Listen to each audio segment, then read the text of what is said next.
Bonjour à tous, merci d'être avec nous pour cette deuxième étape du FinTech Tour qui se tient ici même à Lille, chez nos partenaires d'Eura Technologies. Yann, merci de nous recevoir pour cette deuxième étape qui s'articulera autour de l'optimisation et la gestion de trésorerie des entreprises de toute taille. En introduction, je vais vous présenter rapidement le pôle Finance Innovation et pourquoi on organise ce FinTech Tour. Yann vous parlera aussi rapidement d'Eura Technologies, avant que Michael Ptachek, président de l'Observatoire des FinTech, nous fasse un panorama de la dynamique FinTech dans la région. Donc, le pôle Finance Innovation, on a un pôle de compétitivité mondiale créé par l'État il y a maintenant 13 ans. On a pour vocation de fédérer l'écosystème dans le but de faire émerger l'innovation et identifier les projets innovants dans le secteur financier. Notre activité se divise en 6 filières qui sont la banque, l'assurance, la gestion d'actifs, l'immobilier, la finance durable, anciennement économie sociale et solidaire, et enfin les métiers du chiffre et du conseil, filière dont je suis chargé. Entrent dans cette filière toutes les solutions à destination des experts comptables et aussi toutes celles qui ont pour vocation d'optimiser les performances et le pilotage financier des entreprises. Comme je vous le disais, nous, on a pour vocation vraiment de fédérer cet écosystème. La concrétisation de ça, c'est une offre qu'on a mis en place qui s'appelle le F2F, le B2B des FinTech. L'idée, c'était de créer un book dans lequel tous les membres du pôle mettent en place des offres spéciales ou des propositions de partenariat pour faire vivre cet écosystème, les relations et aussi des opportunités de business. Le pôle, on a 3 ambitions stratégiques. La première, c'est d'accélérer les FinTech et les projets innovants qu'on identifie dans un premier temps par notre appel à projet. Les plus innovants d'entre eux passent devant des comités et reçoivent le label Finance Innovation. Depuis notre création, on a labellisé 612 projets qui ont levé un total de plus d'1 milliard d'euros. Donc c'est quand même assez conséquent. Notre deuxième ambition, c'est de contribuer à la transformation digitale du secteur financier via l'accompagnement des grands groupes partenaires du pôle. Au-delà des synergies qu'on essaye de créer, ça passe aussi par l'organisation de groupes de travail et la rédaction de livres blancs desquels ressortent des domaines d'innovation prioritaires. Et enfin, notre dernière ambition, raison pour laquelle on organise le FinTech Tour, c'est de permettre à la finance innovante d'être au service de l'économie des territoires. En effet, depuis quelques années, on a observé que la dynamique FinTech s'intensifie en dehors de la capitale, notamment ici même à Lille, et c'est la raison pour laquelle on organise tous les ans le FinTech Tour. Notre objectif, c'est vraiment de partir à la rencontre des écosystèmes régionaux pour comprendre les enjeux et les problématiques locales, et mettre en lumière des acteurs en région innovants, comme ceux que vous allez voir aujourd'hui, qui sont tous implantés à Lille et qui, pour certains, ont même été incubés ici même à Eura Technologies. Donc cette étape lilloise est la deuxième étape du FinTech Tour, la première ayant eu lieu à Bordeaux juste avant le confinement, et la troisième et dernière aura lieu à Lyon le 10 novembre. On a malheureusement dû raccourcir le tour pour des raisons que vous connaissez tous. Voilà, je pense que c'est tout. Yann, tu peux nous dire un petit mot sur Euratech avant qu'on écoute Michael Ptachek pour sa présentation. Ouais, merci Hugo. Merci à Finance et Innovation de passer par Lille, par Euratechnologies, de montrer aussi le dynamisme des FinTech. Euratechnologies, on est un écosystème dédié à l'entrepreneuriat. On est né il y a un peu plus d'11 ans. Aujourd'hui, c'est 300 entreprises qui sont présentes à Euratech. Ça représente à peu près 4500 personnes qui travaillent. Et c'est vrai que la dynamique autour de la FinTech, c'est une dynamique qui est forte en région. On a lancé un incubateur privé il y a un peu plus d'1 an et demi, quasiment 2 ans. On fêtera les 2 ans de Falk, de son petit nom, en janvier 2021. Et cet incubateur, il est financé par des banques, par des assureurs, par des écoles, autour de toutes les composantes FinTech, InsurTech, LegalTech, cybersécurité. Et aujourd'hui, vous allez découvrir des startups, vous allez pouvoir aussi apprendre sur ce secteur, ou en tout cas découvrir des choses que vous n'aviez pas en tête. Et on vous souhaite de passer une très très bonne, un très très bon moment par rapport à ce FinTech Tour. Alors on aurait voulu, comme Finance et Innovation, pouvoir le faire en physique. Malheureusement, par rapport aux conditions que vous connaissez, on ne peut le faire qu'à distance. Et je vous souhaite de découvrir de très beaux projets, de très belles collaborations tout au long de cette matinée. Merci Yann. Je vous propose que du coup on écoute Michael Ptachek, président de l'Observatoire des FinTech. Bonjour à tous, bienvenue dans cette nouvelle édition du FinTech Tour du pôle Finance Innovation. Tout d'abord, merci à Euratechnologies pour nous accueillir dans les conditions pas vraiment faciles que nous connaissons tous actuellement. Et merci bien évidemment à toute l'équipe du pôle Finance Innovation, Maximilien, Cyril, Gisela pour cette belle initiative et de nous avoir invités à introduire cette matinée en vous livrant les principales tendances FinTech dans la région des Hauts-de-France. Alors la FinTech en France, c'est pas moins de 9 métiers, avec le paiement, le financement, les néobanques, l'investissement, la surtech, la regtech, la blockchain, le middle et back-office et les services aux acteurs financiers.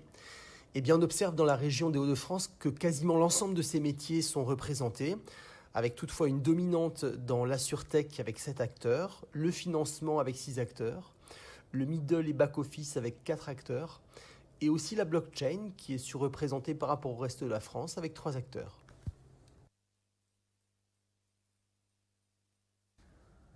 En termes d'investissement dans ces fintechs dans les Hauts-de-France, 17 millions d'euros de fonds levés sont recensés à travers 8 principales opérations au cours de ces dernières années.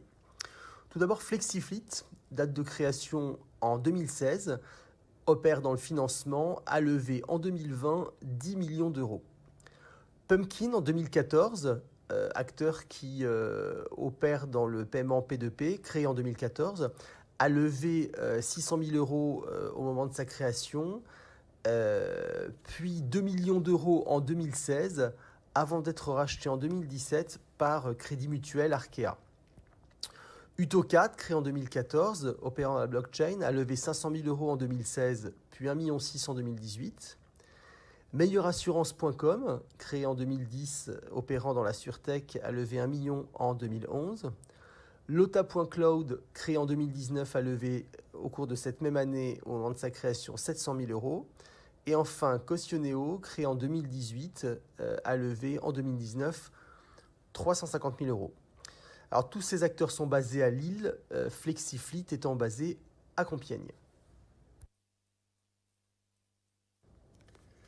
Pour les investisseurs actifs, on retrouve principalement des acteurs qui participent habituellement à des tours de financement en amorçage ou en série A, à savoir les family office et des business angels.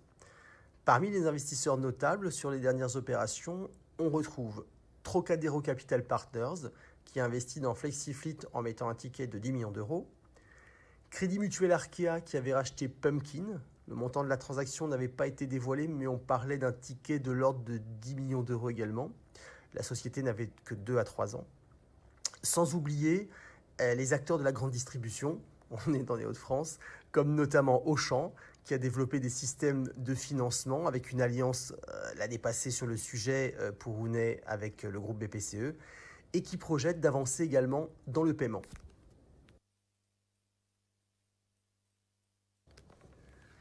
Voici pour ces quelques mots introductifs autour des tendances marquantes de la FinTech dans la région.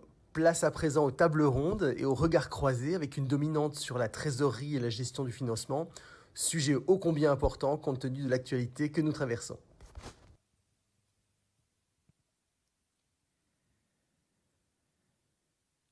Rebonjour à tous, je suis très heureux d'animer ce premier regard croisé pour ce FinTech Tour avec Claire Labarre du Crédit Agricole. Bonjour. Bonjour Claire. Et avec Jean-Cédric de Tréline. Bonjour. Bonjour. Ce que je vous propose peut-être pour démarrer, c'est peut-être aussi de resituer ce que vous faites pour le Crédit Agricole, Claire, et Jean-Cédric ensuite sur Tréline. Alors, tout d'abord, moi, je voulais vous remercier de m'avoir invité. Je suis contente en tant que banque d'être invitée à Euratech et dans les startups parce que je pense qu'on a beaucoup à faire ensemble, on a beaucoup à apprendre des startups et ça nous permet de progresser, nous challenger et d'être plus agiles. Donc, à ce titre-là, je suis ravie. Effectivement, Crédit Agricole, on est aux côtés en accompagnement des entreprises et des pros, des PME dans les territoires. Donc, à ce titre-là, je suis également ravie d'être là. Donc, moi, j'ai un parcours de banquier d'entreprise. Donc, j'ai fait un peu d'audit externe, audit interne au démarrage. J'ai commencé par contrôler les gens avant de savoir faire quelque chose. Donc, ça, c'est assez marrant, mais ça permet de bien connaître l'entreprise. Et ensuite, je me suis lancée sur la finance d'entreprise, donc accompagner les entreprises dans toutes sortes de financements, acquisition d'entreprises, financement de la trésorerie, des bâtiments, etc. pendant une 15aine d'années. Et aujourd'hui, je suis responsable d'un projet de transformation de l'entreprise. Donc, je suis aussi, on essaye de changer dans les banques, d'être plus agile, plus rapide, plus efficace. Et donc, à ce titre-là, je suis ravie d'être ici aujourd'hui. Et c'est vrai que je n'ai pas précisé, mais le Crédit Agricole est l'un de nos partenaires sur l'incubateur Falk. Tout à fait, on est aussi très heureux de vous avoir avec nous ce matin. Tout à fait, on est voisins avec le village du Crédit Agricole également. Exactement. Jean-Cédric, Tradin. Bien, bonjour à tous et merci pour cette invitation. Alors, je suis Jean-Cédric Bécal, le fondateur de Tradin. Je suis un assureur, on va dire ça. Donc, je viens du monde de l'assurance et on va dire de la finance. Avec Tradin, nous avons l'ambition de changer le monde des entreprises en France et partout dans le monde sur la gestion de la trésorerie, notamment sur la problématique des impayés clients. Donc, nous accompagnons les entreprises en phase de prévention, prospection, en phase de transfert de risque. Donc, nous sommes à ce titre une assurtech et en phase de financement pour le compte, nous devenons une fintech. Donc, nous travaillons avec des partenaires institutionnels, bancaires et assureurs. À ce titre qu'avec Claire, nous allons pouvoir aborder la problématique de la trésorerie et voir comment nous pouvons créer des synergies avec des acteurs pour créer de la valeur aussi bien pour les partenaires bancaires que pour les entreprises. Et justement sur la thématique de la trésorerie, de la prise de risque aussi, les banques ont du scoring, ont un ensemble d'éléments qui leur permet de faire des actions par rapport aux entreprises. Comment vous abordez la chose au Crédit Agricole ? Alors, je ne suis pas spécialiste du scoring et de ce type de produits, mais c'est sûr qu'on a un accompagnement. Là, déjà, pendant la crise, on a eu un accompagnement global avec les PGE. Donc pour Crédit Agricole, on a distribué à peu près 800 millions d'euros de PGE dans la région, donc Nord et Pas-de-Calais, répartis à peu près moitié-moitié sur les pros et sur les entreprises. Donc ça a été un gros boulot. Et là-dessus, il y a un taux de refus qui est de l'ordre de 2,5-3%, donc c'est très très rare. Et en plus, souvent, on cherche une solution d'accompagnement. C'est pas un refus bête et méchant, entre guillemets. On cherche des moyens d'accompagner les entreprises et de passer cette période difficile. Donc ensuite, il y a aussi toutes les solutions de découvert classiques, mais qui là sont un peu délicates en ce moment, puisque comme c'est non garanti et qu'on a du mal à projeter l'activité des entreprises, tout simplement, leur prêter de l'argent pour financer leur trésorerie. En fait, c'est compliqué pour nous en termes de risque et c'est aussi compliqué pour les entreprises. Le risque, c'est qu'elles aillent au-delà de leurs possibilités et qu'elles se retrouvent coincées. Et c'est là que, du coup, c'est intéressant de travailler sur des solutions comme l'affacturage. Donc, nous, on travaille avec une filiale, on est organisé en filiale, donc, qui accompagne effectivement les clients sur la gestion de leur poste client. C'est-à-dire que les clients peuvent céder les créances qu'ils ont et les préfinancer. Mais ça s'appuie sur du chiffre d'affaires concret, réel. Sachant qu'en ce moment, on finance même des commandes, c'est-à-dire les commandes qui ne sont pas encore transformées en contrat, mais on anticipe, là, il y a une période, un dispositif accompagné par l'État, un dispositif particulier en ce moment pour vraiment aider les entreprises à tenir le coup pendant la période. Et c'est là aussi où la solution de Tradin qui s'adresse à une typologie de clients, TPE, PME, qui est une typologie de clients qui est peut-être pas le cœur de cible d'une banque traditionnelle n'étant pas péjoratif. Non, pas du tout. On est effectivement une banque traditionnelle et on se revendique banque traditionnelle, donc c'est très bien. Effectivement, on essaye d'intégrer et d'avoir des partenariats avec des startups pour réconcilier le meilleur des deux mondes avec la puissance, le réseau de distribution, la sécurité, la conformité d'une banque et puis l'agilité, l'innovation des startups qu'on a du mal à créer en interne en fait. Donc, pour revenir sur la question des petites entreprises, c'est sûr que c'est nos clients évidemment. En revanche, sur les solutions d'affacturage que j'ai évoquées, il y a des minimums d'intervention. Donc on développe aussi des solutions plus agiles avec par exemple Cash in Time, où là on peut sans contrat mobiliser une facture en 24 heures. Donc sur Internet, on s'enrôle, etc. Donc là c'est très rapide, mais ça reste du ponctuel. Ensuite, pour mettre en place des solutions d'affacturage plus long terme, il faut un minimum de chiffre d'affaires, il faut brancher les systèmes informatiques. Et chez nous, il y a beaucoup de sécurité, beaucoup de conformité. Et là, ça peut être un peu compliqué. Je le reconnais. Et donc, on essaye de s'améliorer. Et c'est là où un partenariat peut être intéressant avec des startups. Et justement, Jean-Cédric, sur la partie TPE-PME, comment vous fonctionnez? Comment ça se passe quand on va chez Tradin? Alors, avant de répondre à la question, je vais partager un chiffre. Au mois de mars dernier, la Banque de France relevait près de 13 milliards de factures en souffrance, factures dites impayées. Okay, ça veut dire quoi? Ça veut dire que ces entreprises n'ont pas eu de cash-in, c'est-à-dire qu'ont pas eu de trésorerie et de factures payées. Donc du coup, nous, on intervient dans l'accompagnement de ces petites structures, donc on parle bien de TPE-PME, sur la gestion de leur risque d'impayé. Le risque d'impayé, si jamais le risque survient, c'est une facture impayée, c'est un problème de trésorerie, donc un besoin de financement. Et donc les acteurs institutionnels, notamment bancaires, prêtent de l'argent mais gèrent du risque. Et donc pour gérer au mieux et pour prêter de l'argent, on a besoin de l'information. Donc nous, on va travailler sur cette chaîne de valeur pour permettre de donner de l'information en temps réel sur la réalité d'un risque pour permettre aux acteurs de prendre des positions.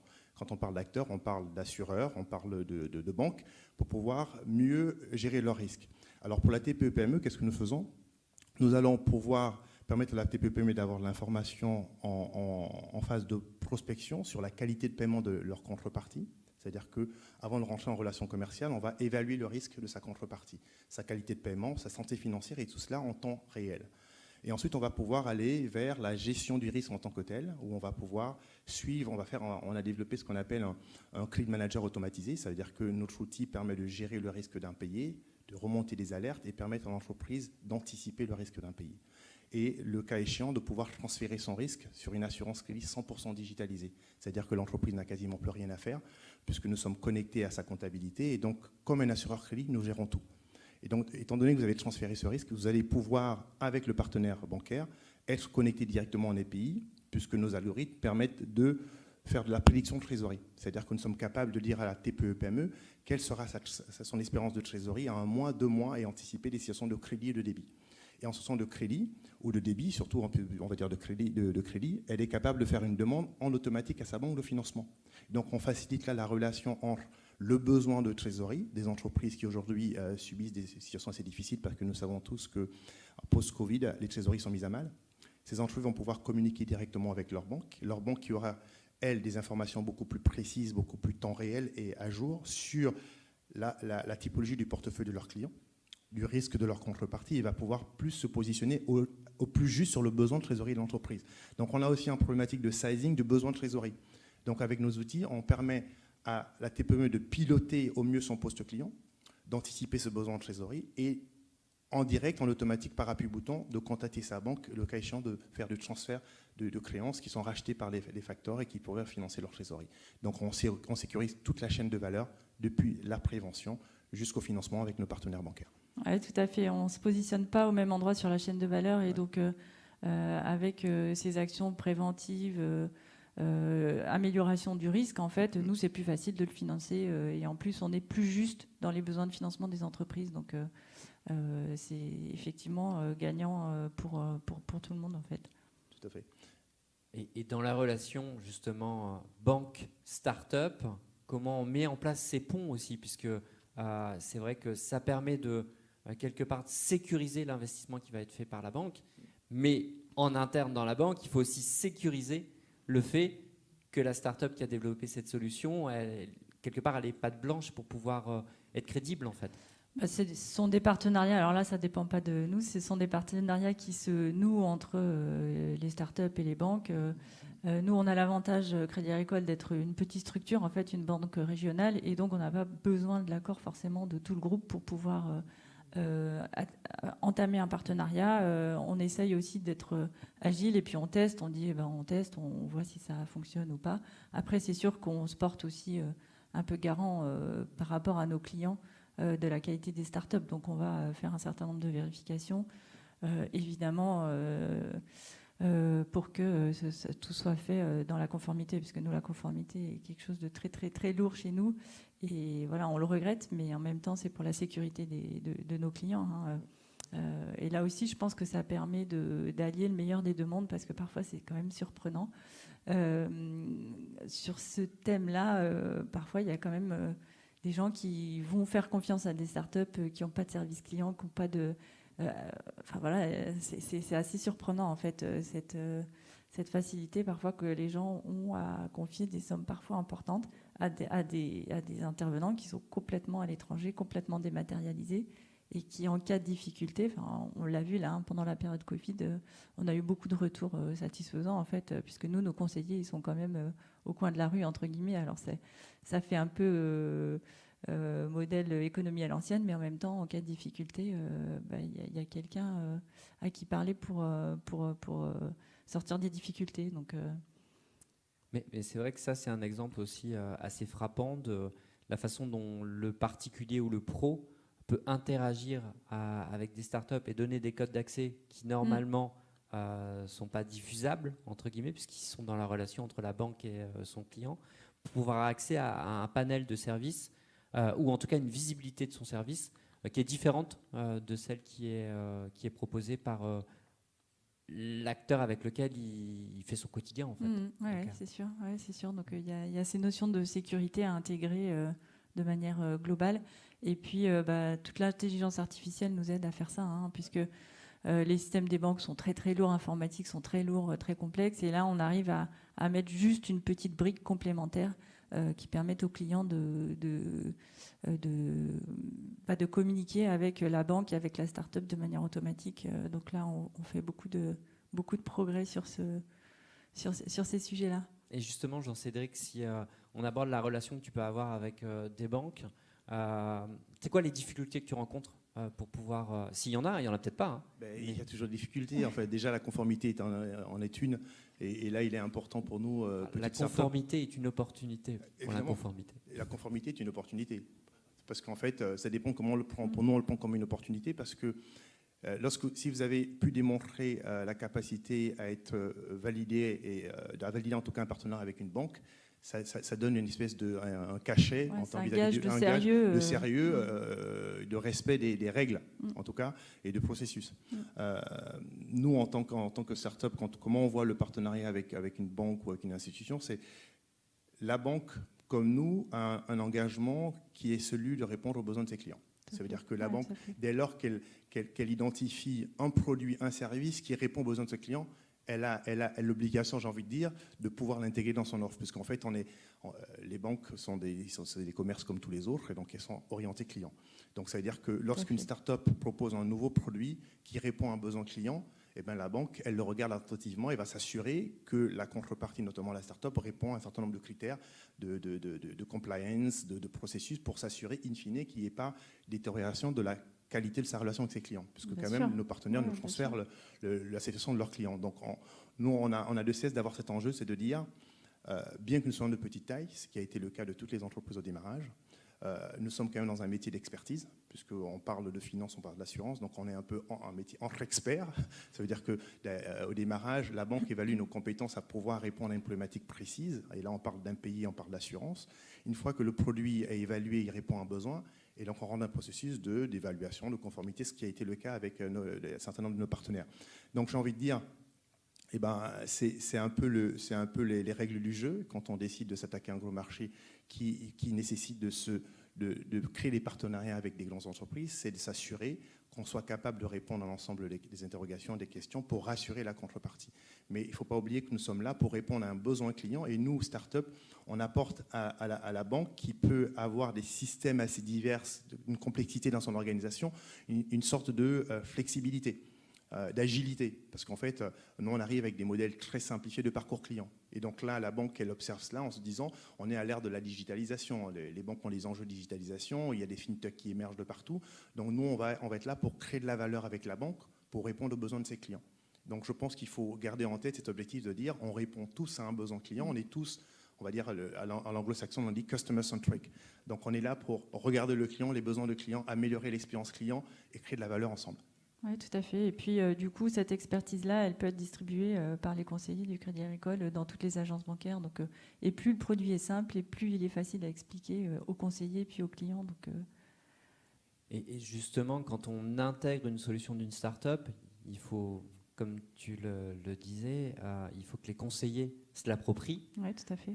Cette appropriation, le travail, il est essentiel au niveau on va dire, du siège, ou en tout cas de... Oui, on a des services d'animation commerciale en fait, qui présentent toutes ces offres qui évoluent en permanence, qui ont des petits bagages qui permettent de bien comprendre de ce dont il s'agit, des formations, voilà. Mais en général, c'est souvent ce que je dis, quand le service il est bien fait, ça saute aux yeux en fait. Les conseillers sont professionnels, ils connaissent les besoins des clients, donc ils voient tout de suite que ça peut rendre service à leurs clients. Et si en plus c'est simple d'utilisation, en général ça se passe bien. Et donc on a des partenariats déjà avec certaines startups qu'on a citées. Et moi je trouve que je suis assez fière de ça, parce que du coup on utilise la blockchain avec Utocat là pour la gestion de titres sur des PEA. PME qui étaient maltraités chez nous, hein, parce que c'est des tout petits sujets qui sont pas souvent utilisés, et du coup on avait pas un très bon service, pas un très bon prix, et du coup voilà, on préfère le faire plus souvent, gagner nous peut-être un peu moins, sachant qu'en plus on facturait vraiment, on gagnait presque rien, et c'était beaucoup de tracas pour tout le monde en fait. Donc là avec ce type de solution, c'est vraiment gagnant. On a aussi Cautioneo, qui là simplifie la vie de nos clients et bailleurs, ceux qui font de l'investissement immobilier. Voilà, ça permet d'avoir une caution dématérialisée très rapide, et puis ça simplifie la vie de nos clients locataires éventuellement, puisqu'ils n'ont pas forcément envie de demander la caution, ou ne peuvent pas demander la caution à des parents, à des proches. Et là, pour quelques euros par mois, ils ont une solution pour pouvoir louer un logement. Donc voilà, je trouve que ce sont des exemples assez sympathiques. Et ce qui est intéressant aussi, c'est que comme on part autour du client et de son besoin, on lui apporte aussi des expériences qui sont différentes peut-être de...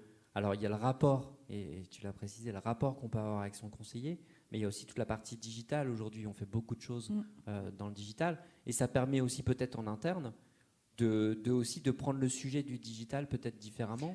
Oui, nous, de toute façon, on travaille beaucoup sur nos parcours digitaux, d'entrée en relation client, mais on part de très loin, puisqu'on doit passer d'une version papier à une version digitale. Donc c'est toujours plus compliqué que de créer une version digitale à 100%.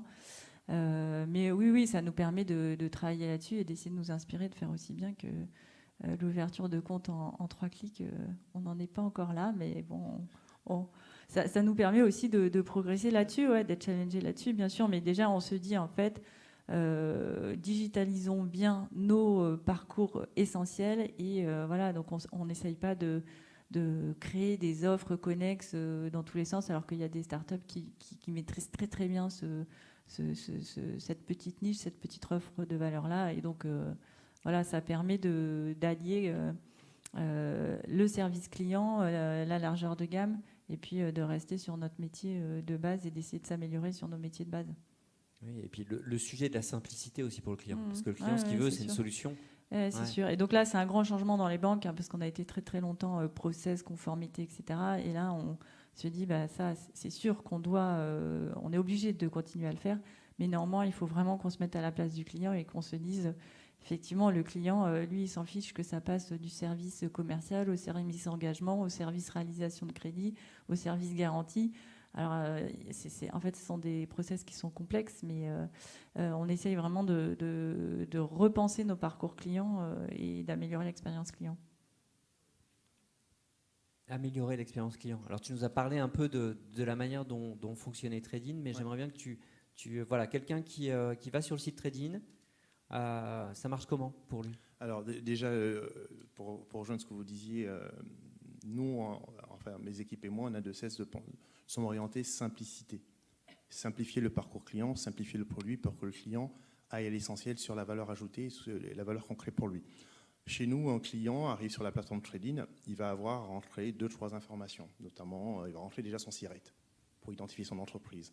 En 2-3 clics, il va créer son compte. C'est-à-dire qu'il va arriver automatiquement, et donc le parcours est différent sur les partenariats, mais là je vous parle d'un parcours d'un client lambda qui arrive sur notre site internet, qui en 2-3 clics va créer son compte. Une fois qu'il a créé son compte, il est dans son univers Trading. C'est-à-dire qu'en fait, il va directement il va arriver sur la plateforme Trading où automatiquement, il va avoir accès à un outil de prospection. C'est-à-dire que directement, le prospect de l'entreprise peut faire des recherches sur des contreparties avec lesquelles il n'a jamais été en relation pour avoir l'information sur leur qualité de paiement. Et ensuite, ce qu'il va pouvoir faire, c'est que ce client va pouvoir se dire eh ben, j'ai besoin d'avoir une vision globale de mon activité, donc je vais connecter mon système comptable. Ça veut dire que nous avons aujourd'hui des outils comptables tels que QuickBooks qui sont en cloud. C'est-à-dire que le client va pouvoir connecter son système comptable en cloud et automatiquement, ces données comptables vont être rapatriées, sécurisées, anonymisées. C'est-à-dire qu'automatiquement, en 2-3 clics, il va avoir la notation de son portefeuille client. Ça lui fait pas peur? Ça ne fait pas peur parce qu'en fait, dans un monde traditionnel, eh ben, on va lui demander d'envoyer sa liste client ou d'envoyer sa balance AG. L'assureur va lui demander un certain nombre d'informations. Là, aujourd'hui, on simplifie sa vie parce qu'on lui dit, en 2-3 clics, vous avez un système, vous avez vos données qui sont hébergées par un fournisseur de comptabilité. D'accord ? Vous avez juste à connecter votre système, votre comptabilité à Trading. Automatiquement, vous avez la surveillance de vos clients, de vos factures qui s'opèrent et qui se met en place. Et dès que vous faites ça, vous n'avez plus rien à faire. Ça veut dire que l'algorithme Trading va surveiller la santé financière, le comportement de paiement de vos clients en temps réel et va agréger les informations qui sont mutualisées par des milliers d'autres entreprises qui travaillent avec vos clients. Donc c'est pour ça que quand on parle de nous, on parle du Waze des relations commerciales, des transactions, de la trésorerie. Ça veut dire que comme le Waze de l'automobile, on va agréger des milliers d'informations qui vont permettre d'avoir des alertes sur la santé financière, le comportement de vos clients. Vous n'avez rien à faire et vous recevez sur votre portable des alertes sur le risque d'impayé de vos factures, le risque de défaillance de vos contreparties. Mais ensuite, ce qu'on va faire, on va aller plus loin, ça veut dire que vous êtes capable de connecter votre compte bancaire. Ça veut dire qu'en 2-3 clics, vous avez connecté votre compte Crédit Agricole. Ça veut dire que vous allez avoir une vision 360 degrés sur les factures que vous émettez à vos clients, les paiements qui arrivent sur vos comptes en banque. Et avec notre intelligence artificielle, on est capable de vous prédire votre trésorerie sur la rotation en temps réel, la mise à jour en temps réel du comportement de paiement de vos clients, ce qui n'existe nulle part. C'est-à-dire que vous êtes assis dans votre salon, vous avez un algorithme qui suit les comportements de paiement de vos clients, les risques d'impayés de vos factures et qui vous émettent des alertes sur la situation de crédit de votre compte bancaire à horizon 1 mois, 2 mois. Et qu'est-ce que va faire l'entreprise lorsqu'elle pourra anticiper ça, des risques de manque de trésorerie? Elle va pouvoir anticiper, soit relancer ses clients, soit sur appui bouton, puisque nous sommes connectés aux partenaires bancaires cette fois-ci, solliciter un financement par cession de créances des types à facturage à sa banque. Ça veut dire qu'on connecte deux mondes. On connecte par la technologie, par notre capacité à agréger les informations en temps réel, les besoins le besoin des entreprises à pouvoir piloter leur trésorerie, anticiper les risques d'impayés, mais surtout anticiper des besoins de trésorerie et solliciter leur banque qui, elle, a des capacités de financement et a besoin de visibilité pour mieux assesser son risque et prendre des positions. Donc on est dans un monde digitalisé à 100% avec la banque qui devient le partenaire de son client et suit le besoin de son client. On est vraiment dans le customer centric, comment la banque devient partenaire, a des relais de développement d'activités qui s'inscrivent dans le besoin de ses clients au quotidien. Je pense qu'on partage cette vision, mais c'est ce que nous faisons. C'est-à-dire que l'entreprise qui rentre chez nous, depuis la phase de prévention de son risque, de prospection jusqu'à son financement, tout est 100% digitalisé. Et juste un point sur la partie assurance, nous avons créé la première assurance 100% digitale, assurance crédit. C'est-à-dire que nous sommes connectés à la comptabilité de l'entreprise, nous sommes capables de détecter les impayés et les retards de paiement, mais surtout, en cas d'impayé, on est capable de gérer le sinistre en 24 heures et indemniser l'entreprise en moins de 15 jours. Ça veut dire qu'aujourd'hui, on parlait de 13 milliards de créances qui étaient en souffrance au mois de mars. Ces entreprises ont été en difficulté. Pour la plupart d'entre elles, n'avaient pas d'assurance crédit, puisque moins de 3% des TPE-PME en France sont couverts par l'assurance crédit. Et bien, elles sont retrouvées sur le carreau. Avec Trading, on digitalise 100% la relation et on apporte une vraie solution end-to-end sur les besoins de trésorerie de la prévention, prospection jusqu'au financement avec les partenaires bancaires. C'est ça le parcours Trading 100% digital, simplifié au maximum. Donc il reste le financement, C'est pas ça. la masse à faire. Ouais, c'est ça. Et qui permet d'être automatisé. En fait, il y a beaucoup de travail qui a été fait en amont par Trading. J'allais dire Waze, mais par Trading. On voit que ça rentre dans les mœurs, donc c'est justement par le Waze des transactions qui s'appelle Trading. Ouais. Voilà, donc nous, on a une situation qui est déjà bien dégrossie en fait quand on intervient en financement et automatisé. Donc ça permet aussi de faire des plus gros volumes. Donc pour nous, c'est plutôt bien. Enfin, Si pour je les peux- clients, en fait. Pour nous, pour les clients. Pour les clients et pour la banque. Et en fait, il faut vous dire, l'enjeu est le suivant. Vous avez des entreprises qui ont besoin de trésorerie, encore plus qu'avant, post-Covid, et qui ont besoin de solliciter leur banque. Okay, vous avez des banques qui ont des capacités de financement, mais qui ont besoin d'avoir une visibilité sur leurs risques. Et vous avez une banque qui est assise sur un portefeuille client, qui est les clients traditionnels de la banque, sur lesquels vous avez des enjeux de multi-équipement. Parce qu'en fait, la banque, comme tout commerce, doit suréquiper ses clients avec son offre.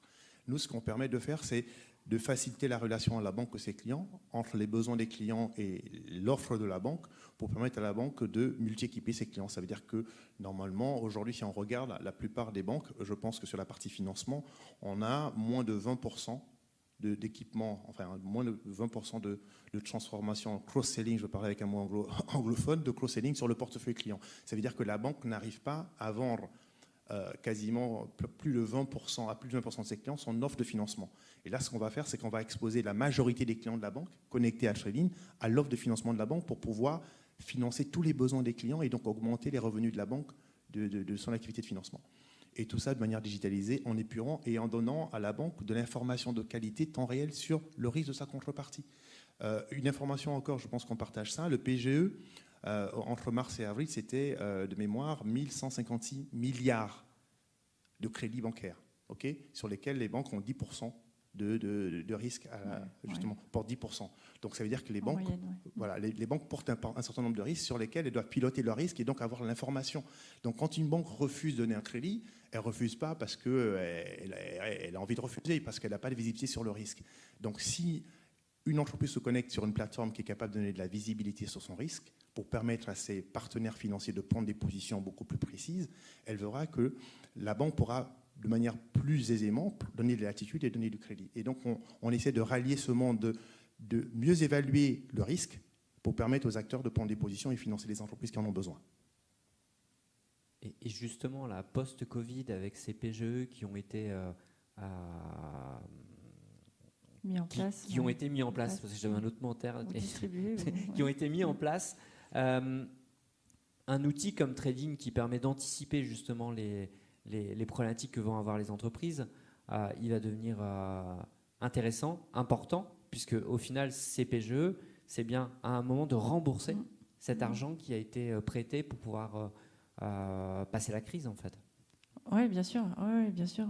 Et puis, on parlait du découvert bancaire classique. Là, les banques, on a du mal à mettre du découvert bancaire classique, puisque nous, on s'appuie beaucoup sur l'historique, alors ce qui est parfois compliqué pour les sociétés en croissance, mais on regarde beaucoup l'historique et on croit beaucoup à l'historique de la relation, au comportement du client. Bon, voilà. Et là, en période Covid, c'est très difficile de faire des prévisions. Donc, s'appuyer sur l'analyse effectivement du poste client, ça permet d'être plus précis et de sécuriser les choses. Ouais. C'est là où c'est clé en fait de s'associer avec un acteur qui permet justement de commencer à avoir des projections sur un moment qui est très incertain en fait. Ouais, c'est ça. Et en plus, ça permet d'adresser des clients plus petits qui ne pourraient pas faire de la facturage parce qu'on a des systèmes trop complexes en fait.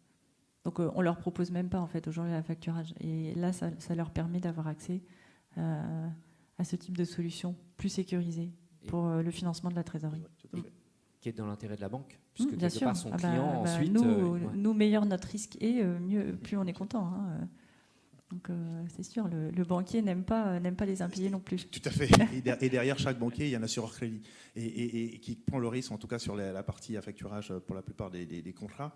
Je voulais juste remonter, échanger sur un fait, c'est pendant la période du Covid. La période du Covid a révélé l'importance du crédit interentreprise, qui était le socle, puisqu'en fait, les assureurs crédit qui n'aiment pas le risque non plus, mais qui doivent prendre des positions parce qu'ils ont une exposition importante, avaient peu de visibilité sur le risque au marché, puisqu'il n'y avait plus d'informations et on n'avait plus de visibilité sur le courant d'affaires des entreprises. J'ai échangé avec certains des partenaires, notamment des assureurs crédit, pour être venus de ces maisons-là, et ce que disaient les assureurs crédit, c'est de dire... Aujourd'hui, ce qu'ils avaient besoin pendant la période Covid pour maintenir leurs garanties, c'est d'avoir de la visibilité sur le courant d'affaires des entreprises. C'est-à-dire qu'aujourd'hui, pour maintenir les garanties, ils ont besoin de savoir si l'entreprise a facturé, si son activité continue. Mais sauf qu'aujourd'hui, il n'y a pas d'outil sur le marché capable de réconcilier les activités des entreprises. Mais en fait, sauf que je disais à ces partenaires que nous sommes là, parce qu'en fait, on est capable, de par nos membres, de suivre leur facturation et donner de la visibilité aux contreparties pour dire, en fait, parce qu'il faut vous dire une chose, c'est qu'entre deux bilans, On ne sait pas ce qui se passe dans une entreprise. Surtout dans les petites. Ouais. Surtout dans les petites, personne ne sait. Et encore, je vous mets à défi d'avoir des informations sur les petites structures qui ne publient pas leur bilan, vous ne savez vraiment rien. Sauf que vous avez là un outil qui est capable de réconcilier tout cela pour pouvoir donner de l'information à la banque, donner de l'information à l'assureur sur le courant d'affaires qui montre que le portefeuille client est sain, les facturations sont en continu et donc la santé financière de l'entreprise perdure. Et donc ça, c'est vraiment l'enjeu crucial de dire on réconcilie ces mondes pour donner de l'information sur le risque en temps réel pour rassurer l'ensemble de la chaîne de valeur. Et de manière anonyme. De manière anonyme et sécurisée. Ça, c'est très important parce qu'on voyait l'ensemble des activités de certaines startups. Je viens à préciser que sur Trading, nous avons de la blockchain, puisque les informations sont blockchainisées, anonymisées, sécurisées, redatées. Okay. Nous avons de l'intelligence artificielle, puisqu'on fait de la prédiction de santé financière, de comportement de paiement. Nous sommes une fintech, une assurtech, tech, pour répondre à un besoin des clients et des partenaires financiers pour réconcilier le monde et surtout donner une visibilité sur la nature du risque sur le marché. Comme tu le disais, Claire, en fait, le monde d'avant, c'était le passé. En fait, le passé se reproduit. C'est-à-dire qu'on regarde l'historique, on se dit ce qui s'est passé hier se reproduira demain. Sauf qu'aujourd'hui, avec la technologie, on est capable de ne plus regarder le passé, mais regarder le présent pour anticiper l'avenir. Et c'est ce que nous faisons. Nous disons, aujourd'hui, on a l'information, et donc on peut vous dire ce qui va se passer demain, et ne plus être dans le monde d'avant où tous les modèles d'actuariat, tous les modèles bancaires ou assureurs, on regarde le passé et on dit, en fait, cette segmentation, cette typologie d'entreprise, si elle a fait ça par le passé, demain, elle va refaire la même chose. Non, avec le Covid, on n'a plus ces informations. Là, nous sommes un acteur qui réconcilie tout ça pour donner de la visibilité à tous les partenaires et simplifier le parcours client pour répondre à des besoins d'entreprises qui en ont besoin au quotidien et qui font faillite, le cas échéant, quand elles n'ont pas de réponse adaptée. Pour clôturer ce regard croisé, j'aimerais bien aussi qu'on parle de l'ambition. L'ambition que tu peux avoir sur Trading, l'ambition pour les clients aussi. Alors même si ça peut être assez généraliste, mais je pense que c'est aussi intéressant d'avoir votre point de vue sur la période qu'on vit et comment vous voyez le développement de vos activités. Trading, Jean-Cédric surtout, il y a un an, on était à Stanford, à quelque chose qui booste un peu une start-up, qui chahute un peu les modèles. Aujourd'hui, l'ambition de Trading, c'est quoi ? Alors, bonne question en fait. L'ambition de Trading, c'est de devenir l'acteur majeur de la gestion de risque des TPE-PME en Europe et dans le monde. Ça veut dire qu'on veut être un acteur qui est capable de réconcilier le monde entre la capacité à donner des outils aux petites structures pour gérer mieux leurs risques, pour donner de la visibilité à leurs partenaires bancaires pour prendre des positions, pour les accompagner.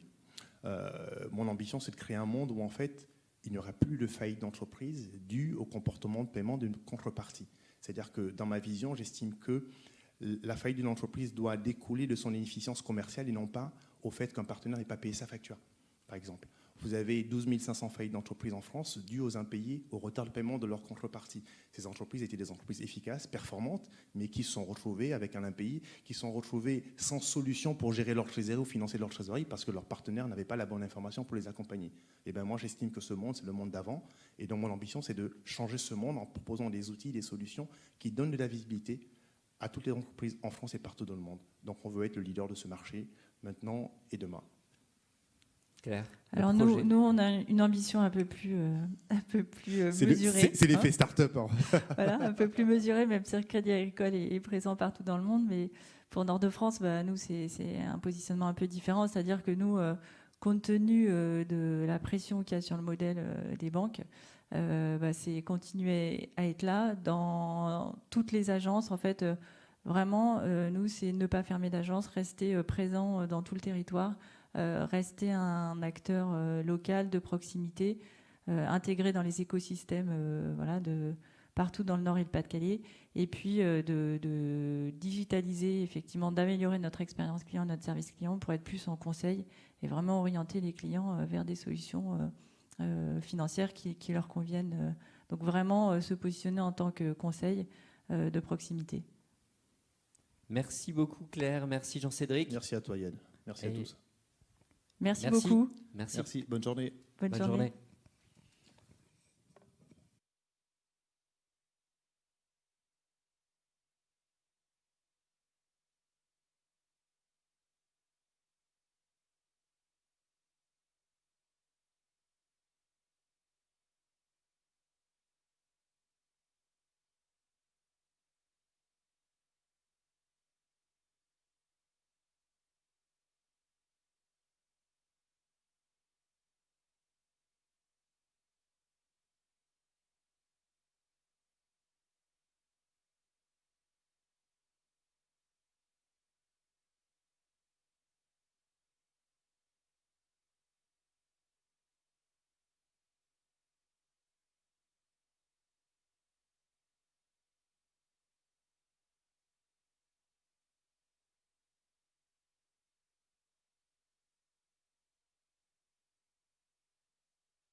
Donc, merci à Claire et Jean-Cédric pour leur intervention. On va maintenant passer à une table ronde sur les délais de paiement qui représentent une nouvelle menace. Je vous propose dans un premier temps de vous présenter avant qu'on fasse un petit état des lieux sur la situation actuelle, les solutions qui existent et quelles solutions on peut envisager à plus ou moins long terme. Donc je te propose de commencer, Socrate. Bonjour à tous. Je suis ravi d'être là ce matin de pouvoir discuter avec vous de ce sujet. Moi, je suis Socrate Tellier, je suis le cofondateur et le CEO de la startup LeanPay. Et LeanPay, en 2 mots, c'est quoi? C'est un outil de gestion pour les PME, les aider à automatiser leur recouvrement avec pour finalité de les aider à être payés plus rapidement par leurs clients. Voilà. Bonjour, donc Jean-Louis Basquin, je suis directeur d'innovation au CIC Nord-Ouest. Donc l'innovation CIC Nord-Ouest, en 2 mots sur l'extérieur, c'est faire l'interconnexion entre le monde des startups et notre cœur business qui est 30 à 40% du fonds de commerce des PME. Donc les aider dans leur propre transformation numérique en allant sourcer les services innovants et les startups innovantes qui vont bien sur leurs problèmes. Voilà. Donc, bonjour, moi je m'appelle Olivier Rio, je suis le créateur il y a 12 ans et le gérant de Alizadé. C'est une entreprise de travaux de désamiantage et de démantèlement d'équipements industriels. On travaille sur le tiers nord de la France avec 40 salariés.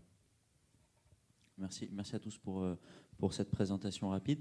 Olivier, vous, en tant que gérant d'une PME, vous êtes celui qui est le plus impacté par les délais de paiement, d'autant plus dans le domaine du bâtiment. Est-ce que vous pourrez nous dire un petit peu en quoi ça vous impacte et en quoi les délais, pourquoi sont-ils si longs et voilà, un petit état de la situation de votre côté. Quelles problématiques vous voyez-vous et quelles solutions existent et n'existent pas pour répondre à ces problématiques?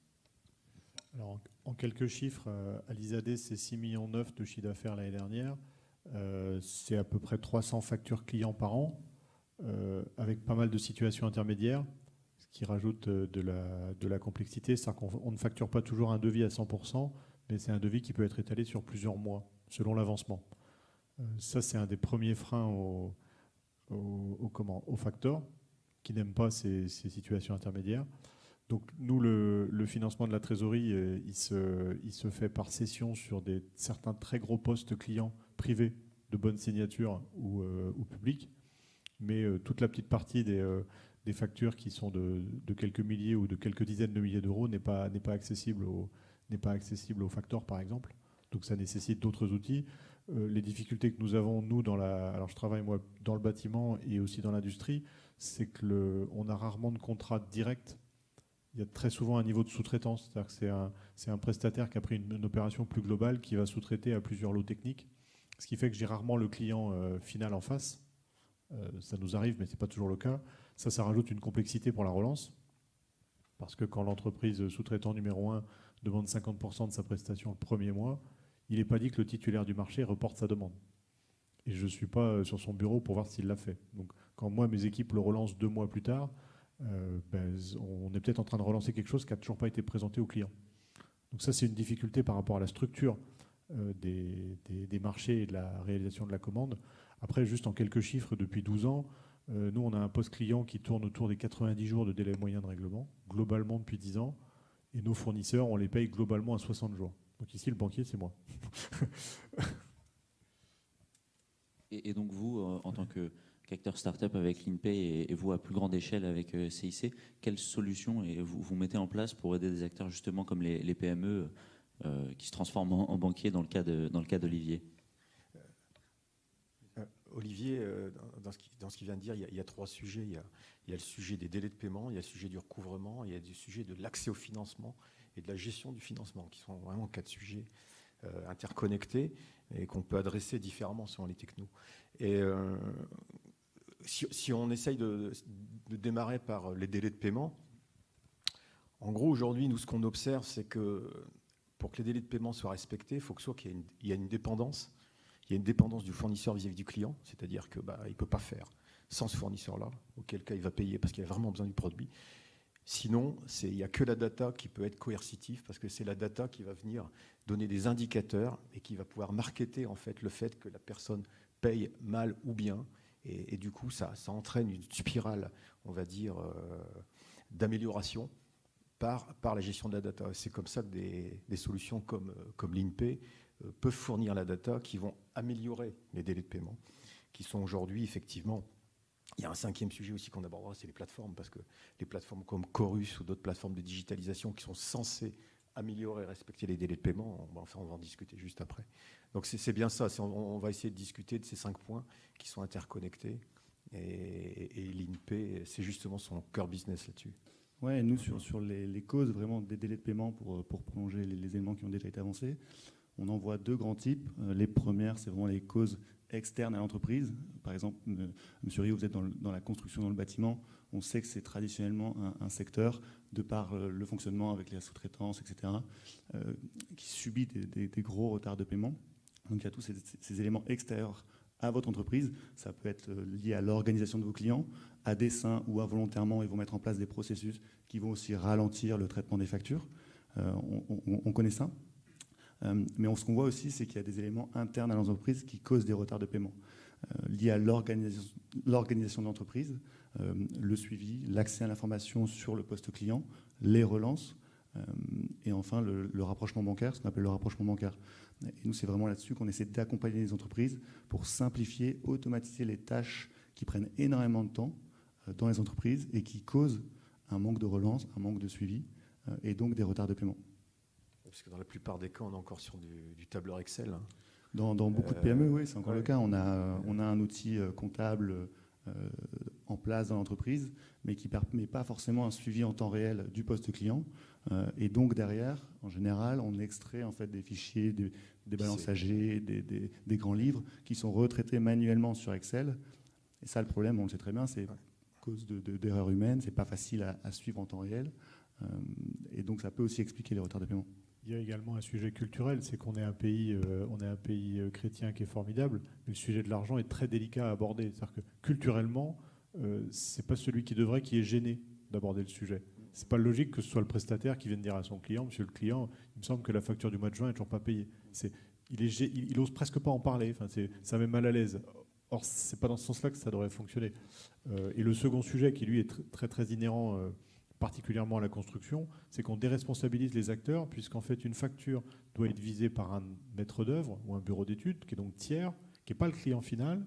Et la loi de sous-traitance imposant le paiement direct fait que quand on parle à notre client, qui est le prestataire global, lui nous dit mais c'est pas moi, c'est le client final. Donc en fait nous au milieu, on est autour de plein de gens qui ne sont pas responsables.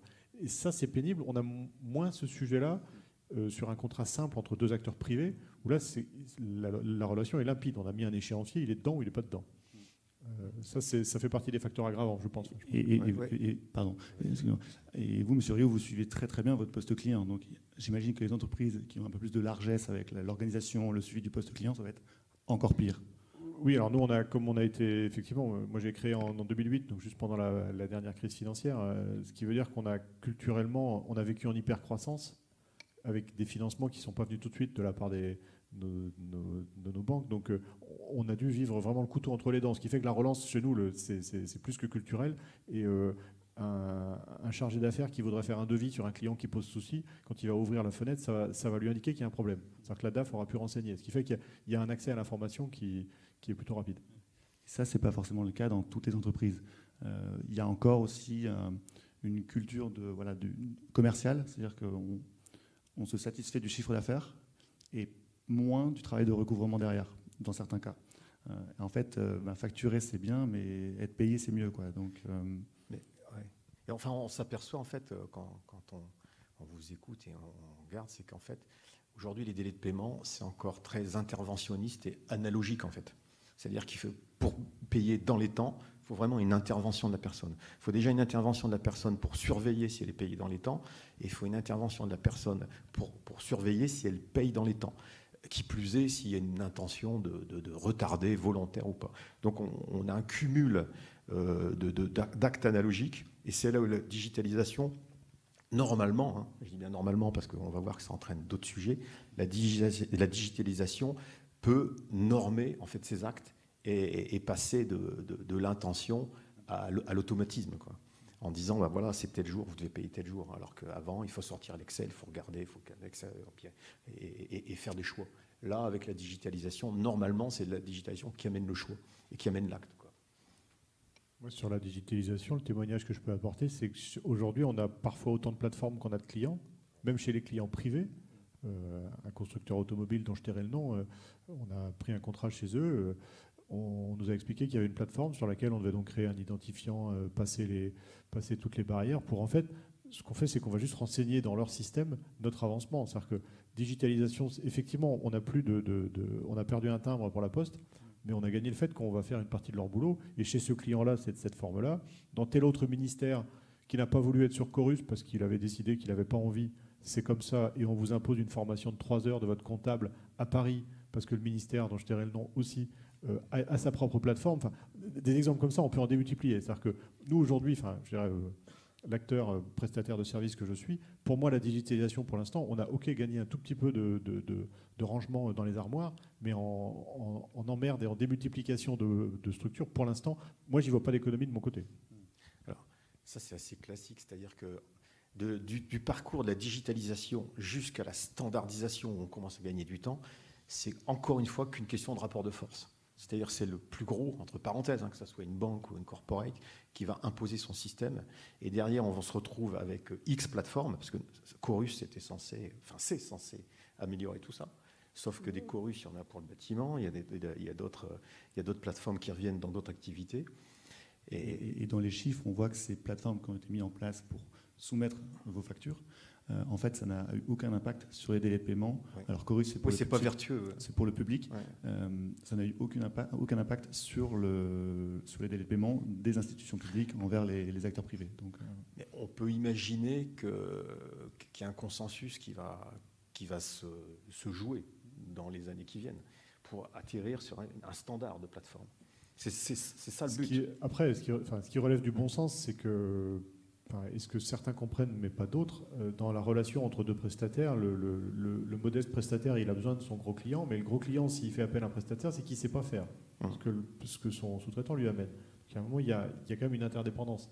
Et on a certains donneurs d'ordre qui ont compris qu'en étant réglo sur cette partie-là, ils obtiennent un meilleur service, des meilleures conditions financières, voire des restitutions en fin d'année qui permettent de dire, par fidélisation, on est prêt à faire beaucoup plus parce qu'on est serein face à d'autres clients qui nous font miroiter plein de choses. Sauf que ça, on rentre dans les valeurs. Et on a des donneurs d'ordre qui ont du mal à admettre qu'ils ont également un engagement vis-à-vis de leurs prestataires. Ça, c'est difficile. Et je pense qu'on est dans la culture. Enfin.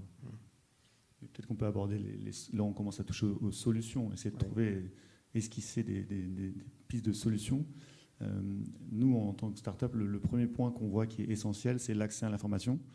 Et en fait, la technologie permet aujourd'hui d'avoir un suivi en temps réel. On parle d'éléments un peu techniques, mais de balance AG, par exemple, mise à jour en temps réel, d'évolution des délais de paiement par client, que l'on peut suivre encore une fois de manière très simple, immédiate, en ligne. Et ça, je pense que c'est le premier point dans toutes les entreprises. D'abord, savoir, c'est pouvoir. Et c'est d'abord maîtriser l'information sur le poste client, sur la situation de ses clients, pour ne pas réaliser 3 mois après qu'en fait le client n'a pas payé. Et on peut imaginer que des startups comme l'INPE ou Trading, demain, disruptent la fameuse information de la Banque de France, qui est censée aujourd'hui donner ces informations-là, et muter vers un espèce de rating à la Booking, quoi, en gros, hein, où en tant que fournisseur ou prestataire corporate, j'aurai un rating de 3 étoiles ou 4 étoiles qui serait basé sur effectivement mon analyse de paiement et qui me permettrait d'enclencher des escomptes derrière et de faire de la vertu de payer, en tout cas à l'échéance ou avant, quelque chose de, vertueux, et 2, qui me permettent de tirer de l'escompte ou des conditions de ça. Là, on n'en est pas encore là, quoi. On est encore à un rapport de force d'oralité, on va dire. Hein. Après... Mais c'est pas encore dans les faits, dans les datas, tout ça. Nous, on a mis en place un document qui est partagé sur les 3 personnes qui font de la prospection et du chiffrage, consistant effectivement à évaluer le client sur sa pertinence de règlement, mais aussi sur la pertinence de ses cahiers des charges et le nombre de documents qu'il faut envoyer avant de contractualiser. Parce qu'on a des clients qui sont champions pour nous laisser entendre que c'est presque un honneur qu'ils nous font de nous laisser chiffrer ou faire un devis. Et de temps en temps, on leur dit, mais vous savez, chez votre confrère, qui est votre principal concurrent, en 3 devis, on a plié une affaire. Chez vous, il faut en faire 25. parce qu'on fait une option 1, une option 2, une option rapide, une option fractionnée, une option... Et on a mis en place c'est ce que vous disiez, c'est-à-dire presque du scoring sur certains de nos prescripteurs pour dire qui est fiable et qui ne l'est pas, autant dans son acte dans le contrat. Et je reviens, c'est effectivement dans la... Il faut admettre le contrôle c'est une relation qui mérite un contrôle, donneur d'ordre, enfin, ou client-fournisseur, peu importe. Cette relation-là doit s'évaluer, doit être monitorée. Et à partir du moment où on a mis un direct du jeu, il faut les regarder ensemble. Et là, on revient sur le rôle de la banque 1.0, puisque l'origine de la banque depuis 500 ans, c'est d'être intermédiaire de confiance, donc de faire ce boulot pour le compte d'autrui. Mais là, on voit que la digitalisation, elle va faire passer en peer-to-peer, en fait, avec le banquier qui s'efface de plus en plus par rapport à ce rôle-là.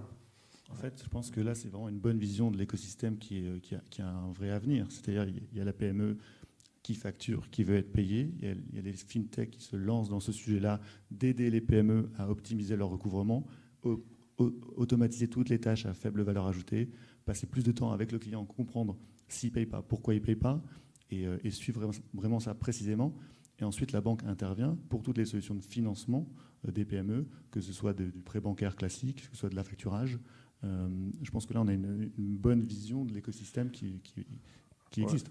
Oui, la question est de savoir si des services comme l'INPE ou Trading ou Assimilé pourront conserver une existence propre et ne pas devenir un service intégré dans la banque. C'est tout l'enjeu en fait des lobbies, des positions dominantes, c'est-à-dire que parce que le grand soir n'a pas eu lieu avec les fintechs. Le grand soir qu'on voyait en 2008-2009, il n'a pas eu lieu. Et maintenant, quand on voit arriver des boîtes qui travaillent non pas sur la finance, mais plutôt la data et l'exploitation de la data, est-ce que le problème va se reposer pareil ? C'est-à-dire, est-ce qu'on va disrupter la Banque de France et faire confiance à des boîtes comme l'INPE et que ça va devenir des standards ? Ou est-ce qu'on va les intégrer dans nos services ? Ça, c'est une vraie question. Nous, on est d'abord un outil de gestion pour les PME. Donc, c'est vraiment au sein des PME, améliorer la collaboration dans les PME, faire en sorte que chacun soit informé en temps réel de la situation par client, etc. Et relancer facilement et systématiquement les clients. Après, il peut y avoir complètement des synergies. Donc, on peut imaginer une existence hors banque. Je pense, oui. Le tout, c'est de définir dans quel cas d'usage il y a une réelle complémentarité entre des solutions comme l'InPay et des plus grands acteurs comme la Banque de France que vous mentionnez tout à l'heure. Sachant que nous, le fait de monitorer de manière de plus en plus précise et fiable les comportements de paiement, pour nous, c'est essentiel aussi.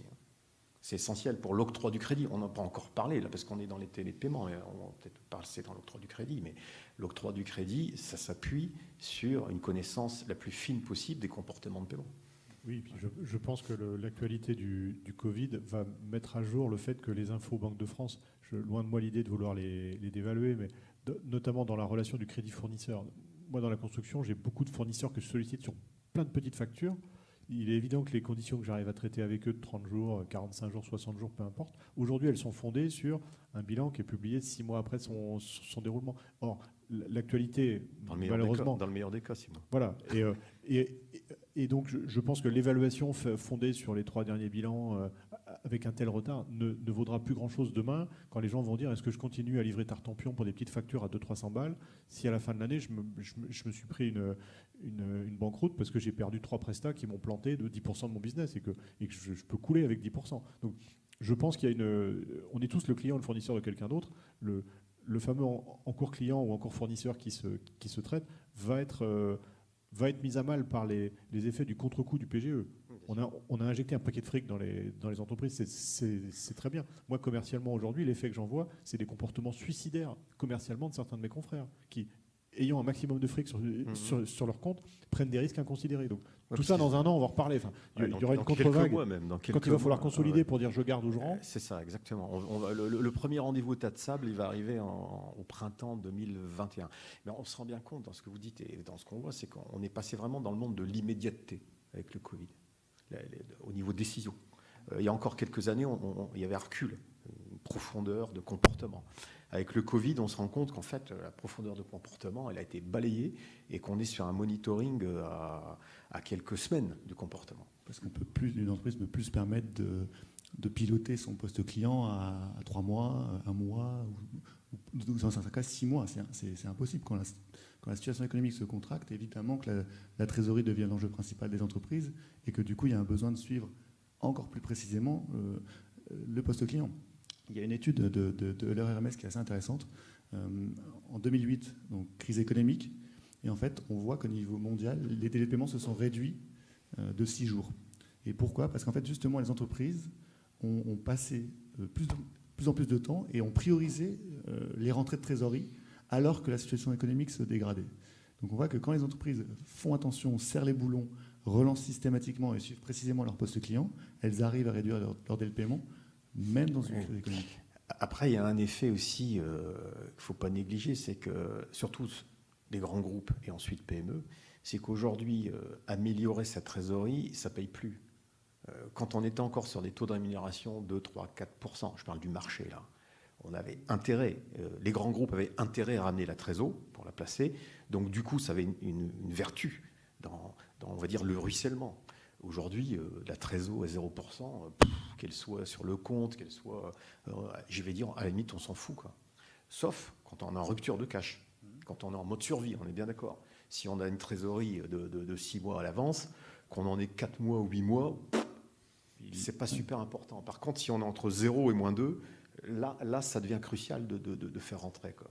Et effectivement, je pense qu'au printemps, il va y avoir beaucoup de PME qui vont se retrouver entre 0, -2, -3, et où là, on va devoir... Les gens qui ont accordé des crédits à leurs clients, particulièrement en privé, là tout de suite, ou qui continuent en disant tout va bien, Tartampion n'a pas été dégradé, tout va bien.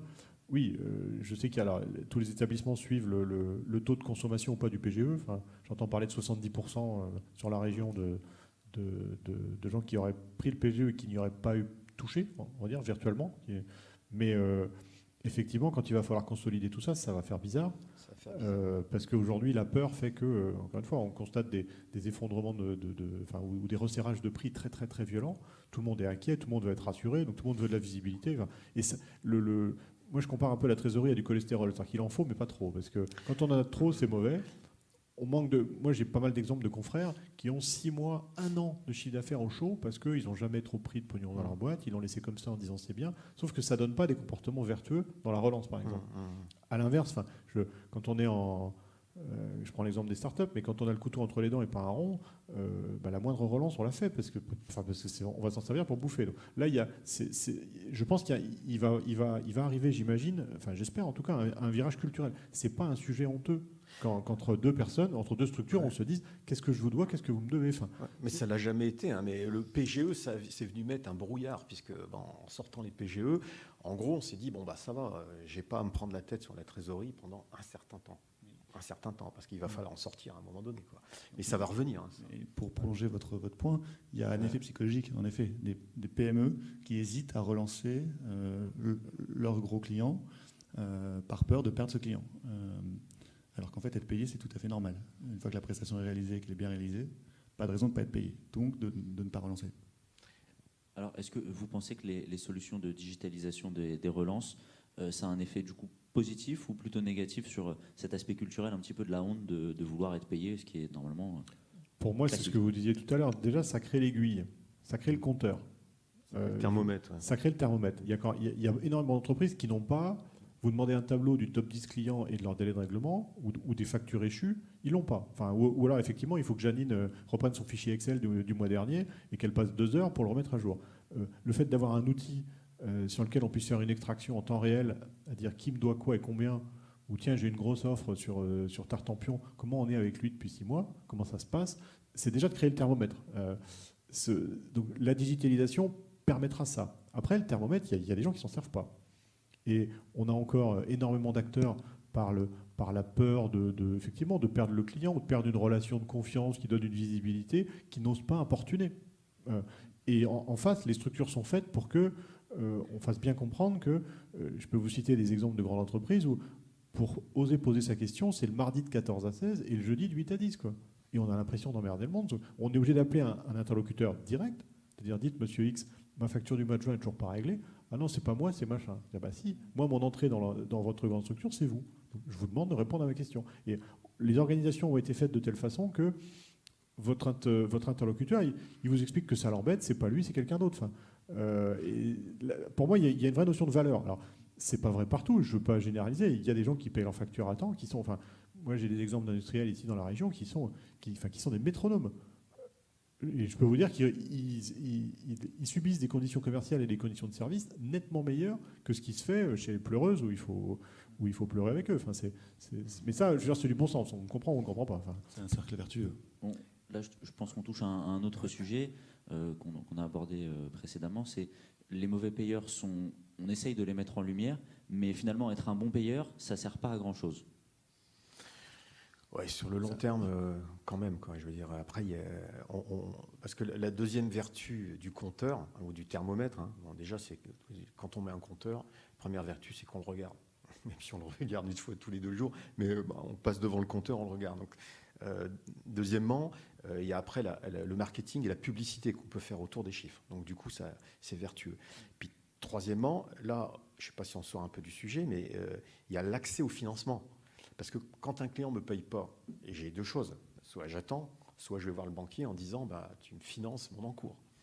Or, là, on arrive sur un sujet où l'octroi de financement d'une banque vis-à-vis d'une PME est intimement lié à la fiabilité des données et à l'observation des données qu'elle nous dit. C'est-à-dire que si une PME nous donne un plan de trésorerie et que tous les 2 jours, il est faux et qu'au bout de 15 jours, il faut le mettre à la poubelle, je veux dire, on ne va pas être enclin à octroyer des financements de plus en plus importants, y compris sur le post-client. C'est pour ça que si je vais sur le facto, quand on est dans le flou au niveau des arrivées et du monitoring des paiements, on va financer à 50%, voire 60%. Si on est rassuré par des produits comme l'INPE qui nous monitorent vraiment très précisément les datas de flux de remboursement, là on pourrait monter à 60, 70, 80, voire 100%. Donc moi j'y vois une deuxième valeur, mais là effectivement le mieux c'est que le client il paye. On est d'accord. Mais s'il ne paye pas, il y a quand même une vertu d'accès au financement qui va quand même être facilitée. Ouais, c'est la deuxième. Oui, et puis la fiabilité en termes de règlement, ça donne. Moi, pour l'appliquer avec mes propres prestataires, parce que j'ai également des sous-traitants, ça permet de dire quand on a inévitablement sur une opération, à un moment, on sort du cadre. On avait prévu un truc qui était carré, il faut créer une petite étoile sur le côté. Et on va dire, écoutez, il y a une mise à jour à faire à cet endroit-là. Quand la personne est avec un client qui ne paye pas toujours bien et qui rediscute souvent les choses après, le prestataire va dire attendez, non, on fiche ce point-là, on le valide, on le contractualise et on va le faire. Quand on est avec quelqu'un qui paye ses factures rubis sur ongle et qui a un petit sens de la parole et de l'engagement, on peut en cours de route dire attention, il y a une modification, on est tous d'accord que ça vaut entre 5 et 8, j'ai besoin de 15 jours pour vous le fiabiliser, on engage quand même. Donc, encore une fois, ça donne un service. Tôt ou tard, il y a une adaptation sur tout projet, quel qu'il soit. Il y a un moment, on est au bord du cadre. Et le fait de se présenter comme étant bon payeur, clairement, permet de dire, écoutez, on régularisera tout enfin. Mais là, on est pressé, il faut que ça sorte. Et enfin, je pense que c'est ce point-là. Pour moi, la digitalisation fournit juste les billes pour que le modeste prestataire que je représente permet d'appeler son client en fin d'année, de dire, écoutez, bon, en début d'année, on avait prévu de faire un business d'à peu près tant entre nous. On a fait en plus ou moins selon l'année, peu importe. Dites de mon côté, vous m'aviez annoncé un délai de règlement à 40 jours. Je suis à 70 sur votre score en moyenne. Alors ça donne des billes factuelles. C'est de la data pour donner au client, dire écoutez, comprenez que c'est un peu embêtant quand même. Et ça lui enlève vachement ses envies de discount sur toutes les opérations. Enfin, moi, ça me donne des billes commercialement pour aller me battre. On voit que cette idée de thermomètre, pour reprendre l'image, ce que permet la digitalisation, c'est-à-dire la digitalisation, ça permet d'avoir en temps réel la situation par client. Donc ça, c'est important. C'est bien, mais derrière, ça permet d'avoir des actions concrètes pour relancer son client de manière pertinente. Et c'est là où la digitalisation ne réinvente pas, en tout cas n'invente pas le travail de recouvrement qui a toujours existé. Elle permet de le simplifier, de le faciliter, de le systématiser. Et donc ça la rend plus efficace. Et donc au bout du compte, l'intérêt c'est que l'entreprise est payée plus rapidement parce que vos clients, lorsqu'ils voient que vous suivez de manière très précise votre poste client, ils ne peuvent plus utiliser les excuses de j'ai oublié, j'ai pas la facture, parce qu'en fait ça ils ont tout. Ils ont déjà toute l'information, on leur fournit toute l'information. Donc le but final c'est bien de réduire les délais de paiement pour améliorer la situation de trésorerie des boîtes, et la digitalisation des outils de gestion y permet, en complémentarité des solutions de financement, d'affacturage ou de crédit bancaire. Ce qui est terrible, c'est que la digitalisation supprime l'interprétation. c'est fini, j'ai envoyé le chèque hier.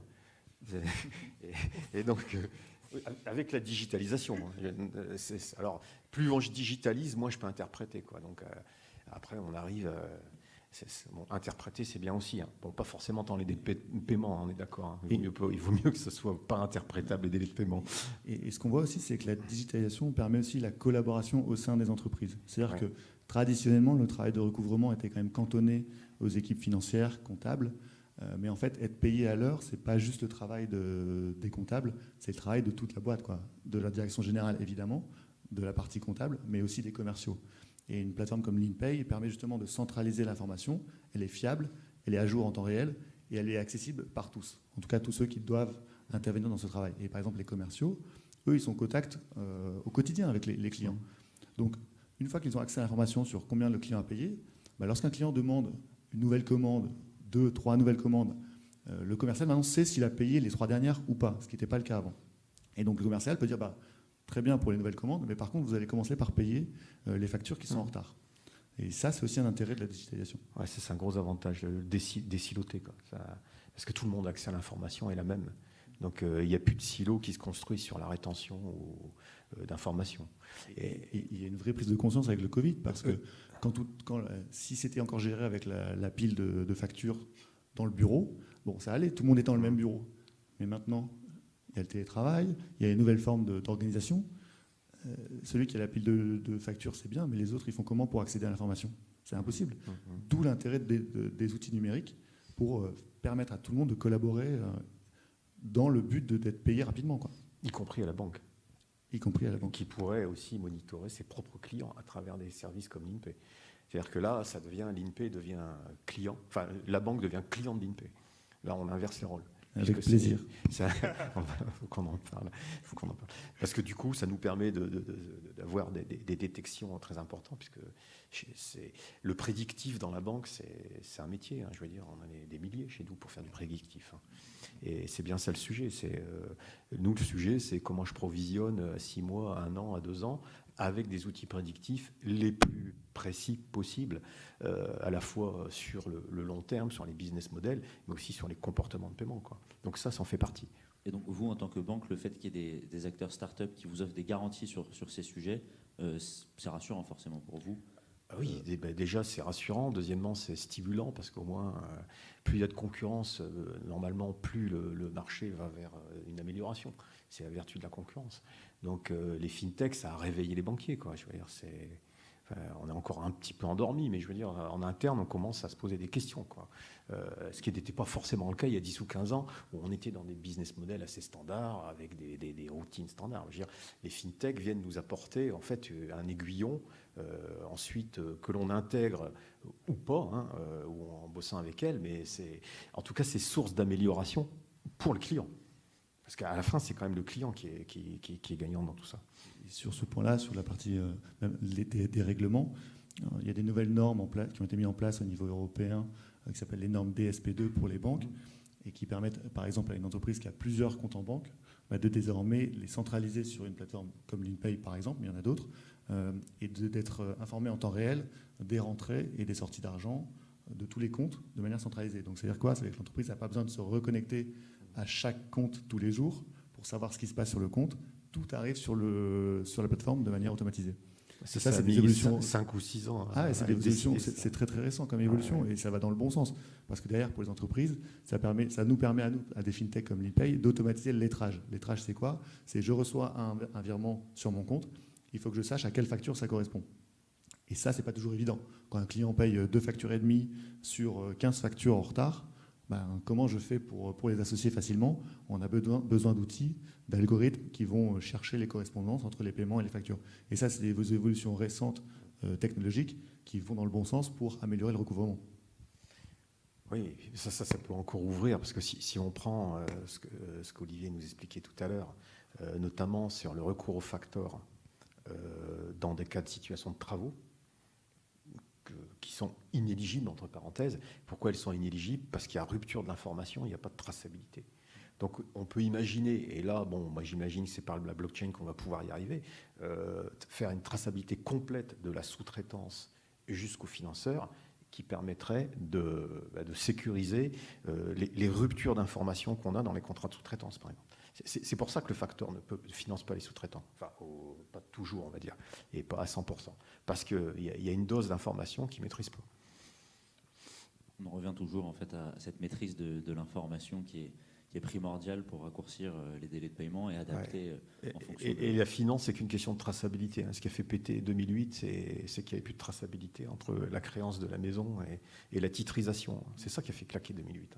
C'est une obsession dans la finance, de pouvoir reconstruire tout le chemin. Je pars de là, je mets 1 euro là, je le retrouve là et par où il passe. À partir du moment où ce chemin il est retracé par la digitalisation, par les techniques comme les blockchains, là, tout est possible. Pour conclure en quelques minutes, on évoquait rapidement la standardisation, peut-être la blockchain qui pourrait être impliquée dans plus de processus. Vous, Olivier, quel genre vous voyez plus une standardisation provoquée par un acteur traditionnel ou une seule plateforme unique? Qu'est-ce que vous en pensez? Moi, je pense qu'effectivement, il faut qu'on arrête les factures papier en 3 exemplaires. Enfin, que le tampon encreur à la réception, ça existe encore, et que je ne suis pas sûr que ce soit à la hauteur des enjeux actuels. Sauf que par conservatisme, par idéologie, il y a des structures qui l'ont maintenu, il y a des services de l'État qui ne sont pas toujours super exemplaires sur le sujet. Enfin, l'État et les très grandes maisons du CAC 40 ne sont pas beaucoup mieux. Voilà, chacun a sa politique aujourd'hui. Pour moi, on arrivera à standardiser et à être efficace quand ce sera devenu un vecteur de performance au même niveau que le niveau de trésorerie et le compte de résultat. À partir du moment où on dira, voilà, je m'appelle entreprise Tartampion. Dans les années 80, il y a eu un gros travail fait sur la sécurité et on a développé les taux de fréquence, taux de gravité qui sont devenus des choses qu'on affichait parce que les premiers qui sont intervenus là-dedans, c'est les Américains, sur les sociétés chimiques. Enfin, Exxon a été un des premiers à dire, le PDG a dit à l'époque, je ne peux pas me lever le 1er janvier et dire cette année, je vais tuer 50 bonhommes par mon activité. C'est pas possible. Et ils ont lancé une politique qui a mis du temps à passer. Je pense que nous, culturellement, ça ira mieux quand on aura mis quand un acteur, un banquier, un institutionnel examine une entreprise, dit OK, c'est quoi son chiffre d'affaires, c'est quoi son résultat, c'est quoi sa trésor moyenne et c'est quoi sa fiabilité dans la façon de tenir ses engagements, c'est tout. Donc une évaluation, une note, un scoring, que ce machin-là soit standardisé, le reste ira tout seul. Parce qu'après, ce ne sera pas compliqué. Vous direz, écoutez, vous êtes sur le point de me passer une commande, sauf que vous êtes scoré 2 étoiles. Moi, je travaille qu'avec du 5, donc je suis désolé. Pour vous, ce sera plus 8%. Et un acompte de 10% à la commande. C'est vexant, c'est tout ce qu'on veut. Moi, je pars du principe que quelqu'un qui n'est pas capable de tenir ses propres engagements ne sera pas pertinent dans les évaluations d'adaptation en cours de route et ne sera pas reconnaissant dans le juste équilibre du travail. Donc, pour moi, c'est vraiment ce sujet-là qui... j'ai longtemps raconté l'anecdote. Entre l'année 1 et l'année 4 de la création de ma boîte, on a multiplié par 4 le chiffre d'affaires. On a fait 800 000 euros la première année, on a fait 3,6 millions en année 4. Bon, on a failli se planter en année 4, faute de liquidité. J'ai longtemps dit que je pilotais plus l'entreprise au compte bancaire qu'au résultat. Et que et les 3 premières années, c'était vraiment ça. Donc, moi, je pense que c'est cette variable-là qu'il faut créer et qu'il faut afficher de manière vertueuse. Tout comme on dit, aujourd'hui, on fait des bilans environnementaux sur des trucs qui n'en sont pas et qui n'intéressent personne, mais ça fait joli de dire que quand on est... demain, il faut qu'on dise, quel que soit votre métier, moi, j'ai une fiabilité de règlement de tel niveau. Alors ça, là, on est vraiment dans la pudeur judéo-chrétienne. Parce que quand on voit, si on réfléchit par rapport aux pays du Nord, effectivement, on pourrait demain imaginer qu'avec des services comme l'INPE, chaque société est un rating du type Booking. Tel hôtel, c'est 7,8. Cette boîte-là, c'est 4,5. Et c'est sur Google. C'est-à-dire, telle boîte, elle est 7,8 en paiement. Ça, on peut imaginer ça. Et puis, je pense que ça... En fait, c'est ce qu'on appelle name and shame en anglais. C'est de dire, aujourd'hui, la peur, elle n'est pas du bon côté, quoi. Ça, c'est pas latin, ça. Celui qui paye en retard, aujourd'hui... il y a quelques évolutions récentes. Il y a une plateforme maintenant organisée par la DGCCRF qui publie les amendes, mais j'ai regardé 2019, 200 amendes. Donc on voit que l'enjeu est quand même un peu plus gros et qu'il y a plus que 200 mauvais payeurs en France chaque année. Donc il y a des petites initiatives publiques qui commencent, mais il y aura forcément, et nous on réfléchit dessus ardemment, des systèmes privés de notation en ligne, accessibles très facilement, et où il ne faut pas un bac plus 12 pour comprendre la notation. Donc un système très simple où on peut évaluer la capacité d'une entreprise à payer, et pas en fonction de son bilan de l'année dernière, ou la donation Banque de France, en fonction de la réalité actuelle. Et on peut même imaginer, moi dans mes plus grands délires, que demain, grâce à la blockchain, il y ait des marketplaces qui viennent chercher des créances, par exemple celle d'Olivier. Derrière, je titrise et directement, je vais me financer sur les marchés, y compris. Donc, c'est la titrisation du crowdfunding.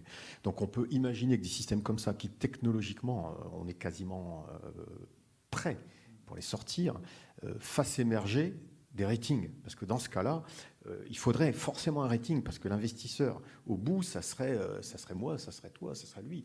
Et quand je vais mettre mes économies là-dedans, je veux savoir exactement dans mon portefeuille si je suis sur du 7,8, du 6,7. Donc tout ça, on peut imaginer à terme qu'on arrive à... Alors après, ça se fera pas, je sais pas. Mais je pense que la techno, elle est prête à ça.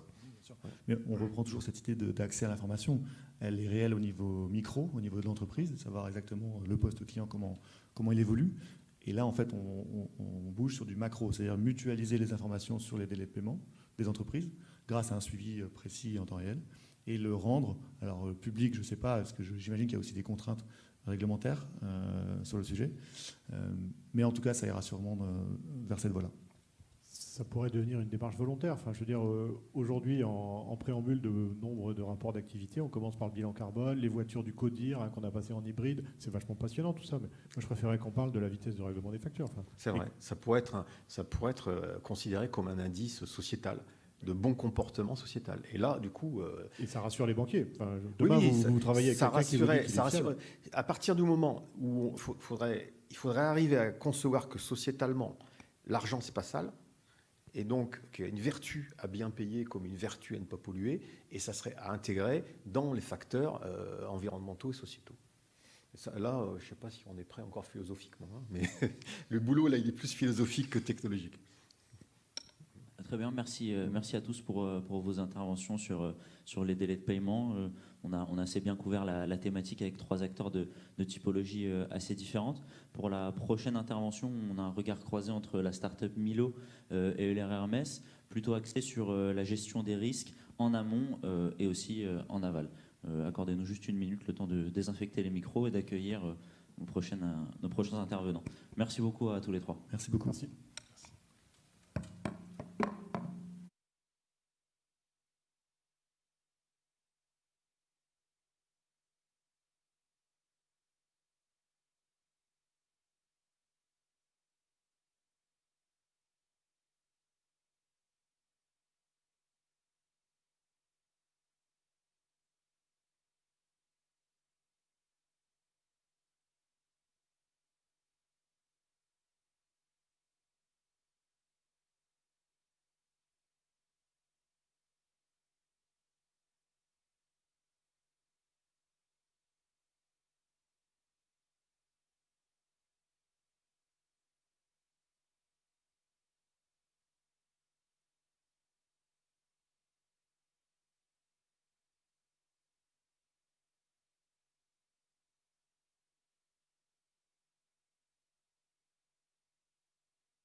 Bonjour Christophe, merci d'être avec nous aujourd'hui. Vous représentez la société Milo. Regard croisé qui va être un petit peu particulier aujourd'hui puisque Gilles Porte de la RMS interviendra à distance, mais il sera quand même présent pour échanger avec nous. Voilà. On peut commencer par une présentation rapide de vous et de vos entités et de ce que vous faites. Oui, je commence Gilles ? Oui, bonjour à tous. Bon, j'y vais. Donc, effectivement, bonjour à tous. Merci de nous recevoir ici. Alors, disiez tout à l'heure en préambule que Milo était une start-up. Pas vraiment, pas tant que ça en fin de compte. C'est une société qui a quand même quelques années déjà, qui est le rassemblement de plusieurs entités, plusieurs énergies. La première société, c'était Service Nomade, plutôt sur le parcours client, l'onboarding. Une rencontre avec aussi une société qui travaille sur le risque préventif, qui s'appelle SPE, qui voulait travailler et puis changer un peu le modèle prédictif sur le risque d'impayé, en se disant justement, on avait quelques intervenants tout à l'heure qui parlaient du manque d'informations qu'on pouvait avoir sur la Banque de France, où est-ce qu'on pouvait s'axer uniquement sur ces informations pour donner une réponse à un risque, et donc de dire que non, le constat était qu'on pouvait avoir d'autres informations partout en open data pour pouvoir le faire. Après, une rencontre supplémentaire avec quelqu'un qui était sur l'intelligence artificielle. On mixe tout ça avec ces équipes de geeks, entre guillemets. On met un responsable et de travailler aussi sur le côté RGPD compliance et tout ce qui est conformité. Et tout ça, ça crée donc Milo, qui combine l'intelligence artificielle et l'open data pour mettre à disposition des outils simples d'enrôlement avec du risque préventif pour faciliter en temps réel l'onboarding client. Voilà. Tout ça à destination d'une cible qui était encore mal adressée pour l'instant. On y reviendra. On y reviendra ensuite. Gilles ? Oui, bonjour à tous. Écoutez, ravi de pouvoir vous rejoindre sur ce FinTech Tour à Lille, mais malheureusement à distance du fait des circonstances sanitaires que tout le monde connaît. Quelques mots sur Euler Hermès. Donc, Euler Hermès, c'est un acteur historique dans le domaine du risque de crédit, du risque d'impayé. C'est le leader mondial aujourd'hui de l'assurance crédit. Et en fait, nous avons une offre de service qui est une offre globale qui permet, qui permet à des fournisseurs, qui permet à des entreprises d'avoir une gestion de leur poste client, une gestion du risque de crédit, en ayant à la fois des actions préventives. C'est aussi le cœur de notre métier, c'est le principal axe de notre offre de service. Mais une offre préventive qui va consister donc à analyser le risque de solvabilité des entreprises. On a beaucoup parlé des impayés au cours de cette matinée. Si ça ne se passe pas bien, le deuxième volet de notre offre, c'est le recouvrement de créances. Et in fine, si le recouvrement ne permet pas de récupérer ce qui est dû par l'acheteur, par le débiteur, eh bien, Euler Hermès va intervenir comme un assureur et va indemniser le montant du préjudice qui est subi. Alors aujourd'hui, on va parler un petit peu plus spécifiquement effectivement du côté curatif, comme ça a été dit en présentation, c'est-à-dire à la fois d'une évolution digitale et d'une innovation en termes d'offres de services, qui est le recouvrement de créances pour compte de tiers spécifiques. Voilà. Mais on va avoir l'occasion, je pense, de redévelopper ce point. Alors, comme je le disais avant l'introduction de Gilles, vous, Milo, vous adressez une cible qui était jusqu'ici mal adressée, qui n'avait pas trop de solutions de gestion des risques à sa disposition. Est-ce que vous pouvez nous en dire un petit peu plus ? Oui. En fait, nous, notre métier, c'est de maximiser la rentabilité de nos partenaires. On a beaucoup travaillé sur le B2C, parce qu'on est issu aussi de cette consommation sur le mass market. Il n'empêche qu'il y a toute une tranche d'entreprise qu'on peut estimer c'est un peu des petits pros. Voilà, des petits pros et pour lesquels, en fin de compte, les gros retailers s'y intéressent beaucoup. Je prends un exemple, Cdiscount avec Cdiscount Pro, Amazon Pro et ainsi de suite. J'ai repris aussi quelques interventions d'intervenants d'avant. Pour ces petits pros qui parfois ne font pas de déclaration ou sont trop récents ou sont à 1 ou 2 personnes à l'intérieur, on n'a pas d'informations réglementées par rapport à ça. Il n'empêche que c'est un levier de croissance, c'est une consommation qui est réelle. Chez Boulanger, par exemple, je crois de mémoire, il y a 200 millions d'euros de chiffre d'affaires qui sont avec facture. Ça veut dire que c'est bel et bien un petit pro qui est venu pour acheter son PC portable, son imprimante, un téléviseur, n'importe quoi. Et ce qu'il y a, c'est que pour valider le risque et la fraude liée à ces petits pros, la majorité des entreprises, que ce soit comme Euler, comme les retailers en eux-mêmes, encore moins, ou les banquiers, c'est compliqué parce qu'en fin de compte, on est à la frontière entre on veut de l'onboarding comme si on était un client particulier, donc simple, quelques clics, mais en même temps on est professionnel, donc quelles informations je vais demander à ce professionnel? Nous, notre métier, c'est de fluidifier et automatiser ces décisions-là en leur disant, nous, on va interroger 300, on va avoir 300 data qui vont nous permettre de dire non seulement cette société-là, comment elle se comporte, mais aussi le gérant de cette société-là. Donc c'est là que c'est important, c'est qu'on pourra dire, cette personne, Christophe Squemin par exemple, gérant de telle société, on peut lui prêter avec confiance, parce que lui, en tant que particulier, on lui ferait confiance. Donc pourquoi pas en tant que petit pro. Voilà. Donc nous, c'est vraiment, on est passé du B2C, et après, on s'est rendu compte qu'il y avait une vraie demande sur le petit B2B, donc un peu moins le côté à facturage ou le côté plus gros pro que peut traiter Gilles et Euler Hermès au fil du temps. Nous, on est sur l'onboarding de ces petits pros là. Le but du jeu étant de fluidifier ce parcours pour maximiser les revenus.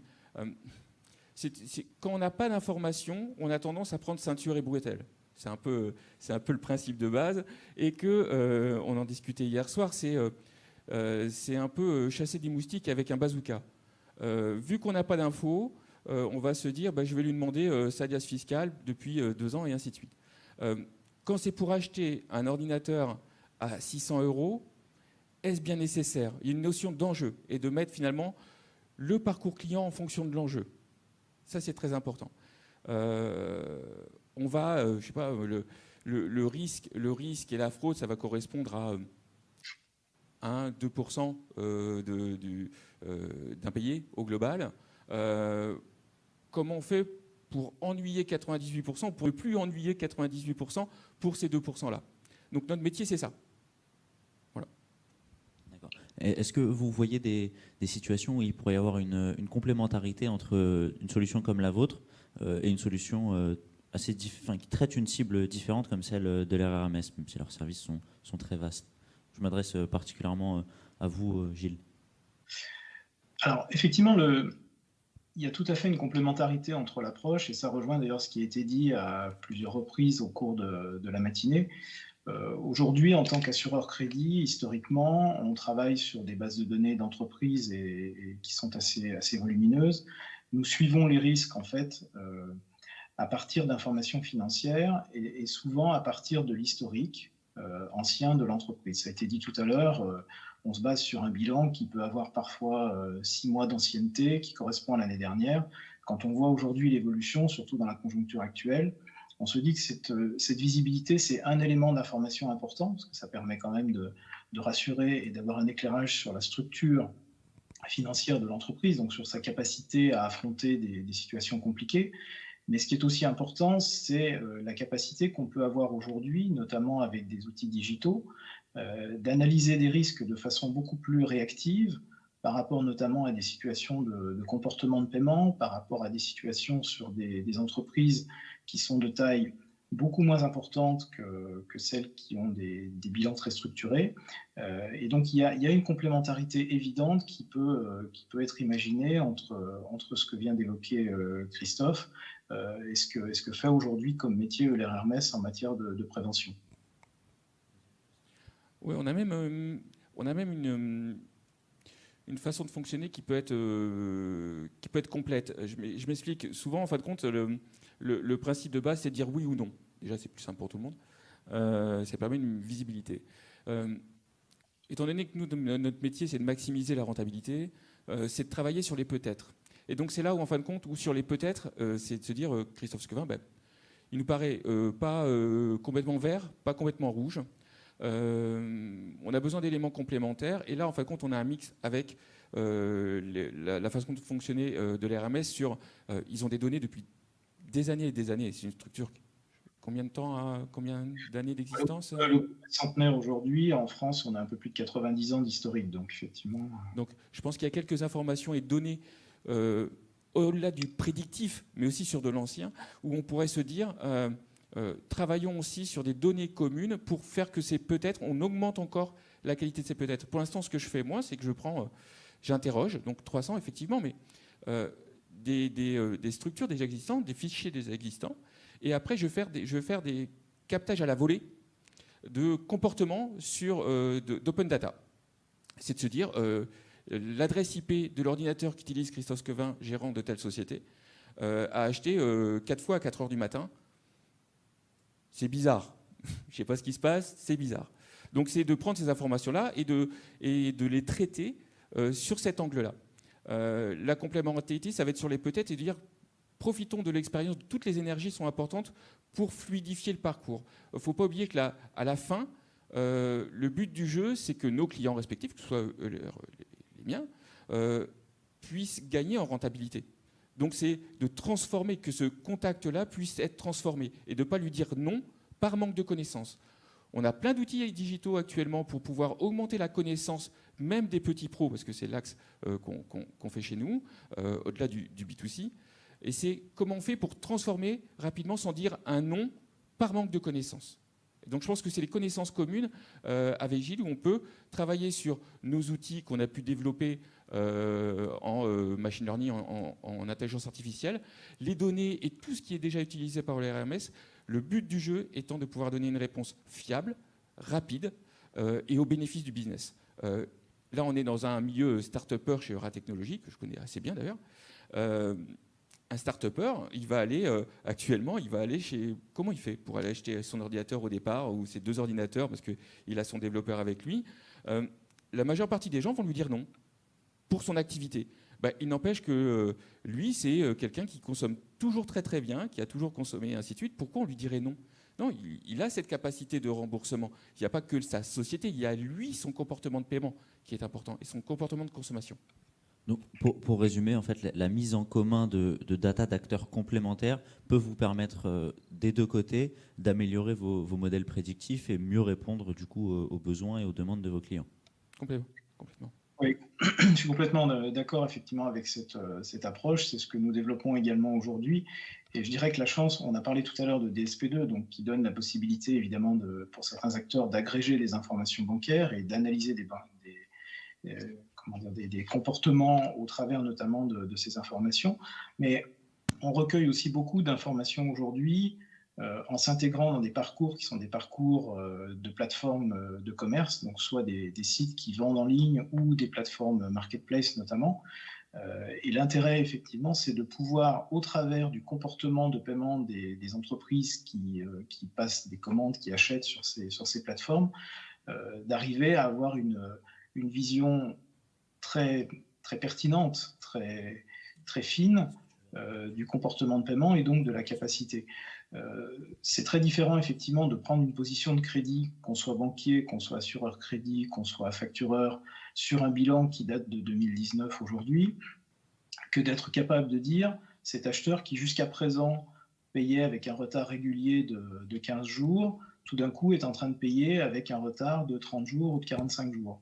Ce sont des signaux très court-termistes. Ça ne veut pas dire pour autant que l'entreprise va forcément être défaillante, mais en tout cas, c'est dans la façon dont on analyse le risque de nouveaux éléments. Et ces nouveaux éléments, ils sont permis aujourd'hui à la fois par la digitalisation, donc par la plateformisation de l'économie, qui amène cette capacité à gérer des données en temps réel, massives, et avec une vision tout à fait nouvelle et une approche tout à fait nouvelle. On parlait tout à l'heure aussi du name and shame, mais c'est un petit peu dans cet esprit-là, ou du booking, entre guillemets, du B2B.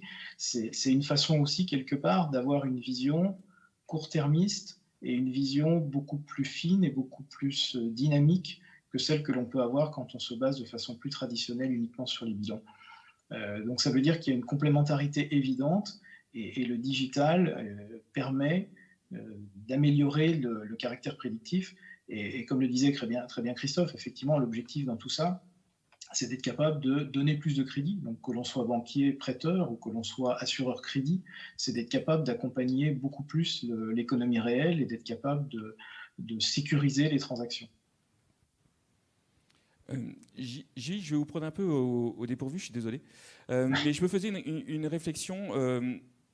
Avec Milo, on accompagne boulanger location, par exemple. Et on sait que les modes de consommation liés à l'usage sont en plein boom, que ce soit pour le B2C. Le B2B, on connaît le leasing depuis très longtemps. Il n'empêche que il y a un vrai boom du mode de consommation. Là, donc, nous, on fait du prédictif sur pour donner un avis sur ce petit leasing.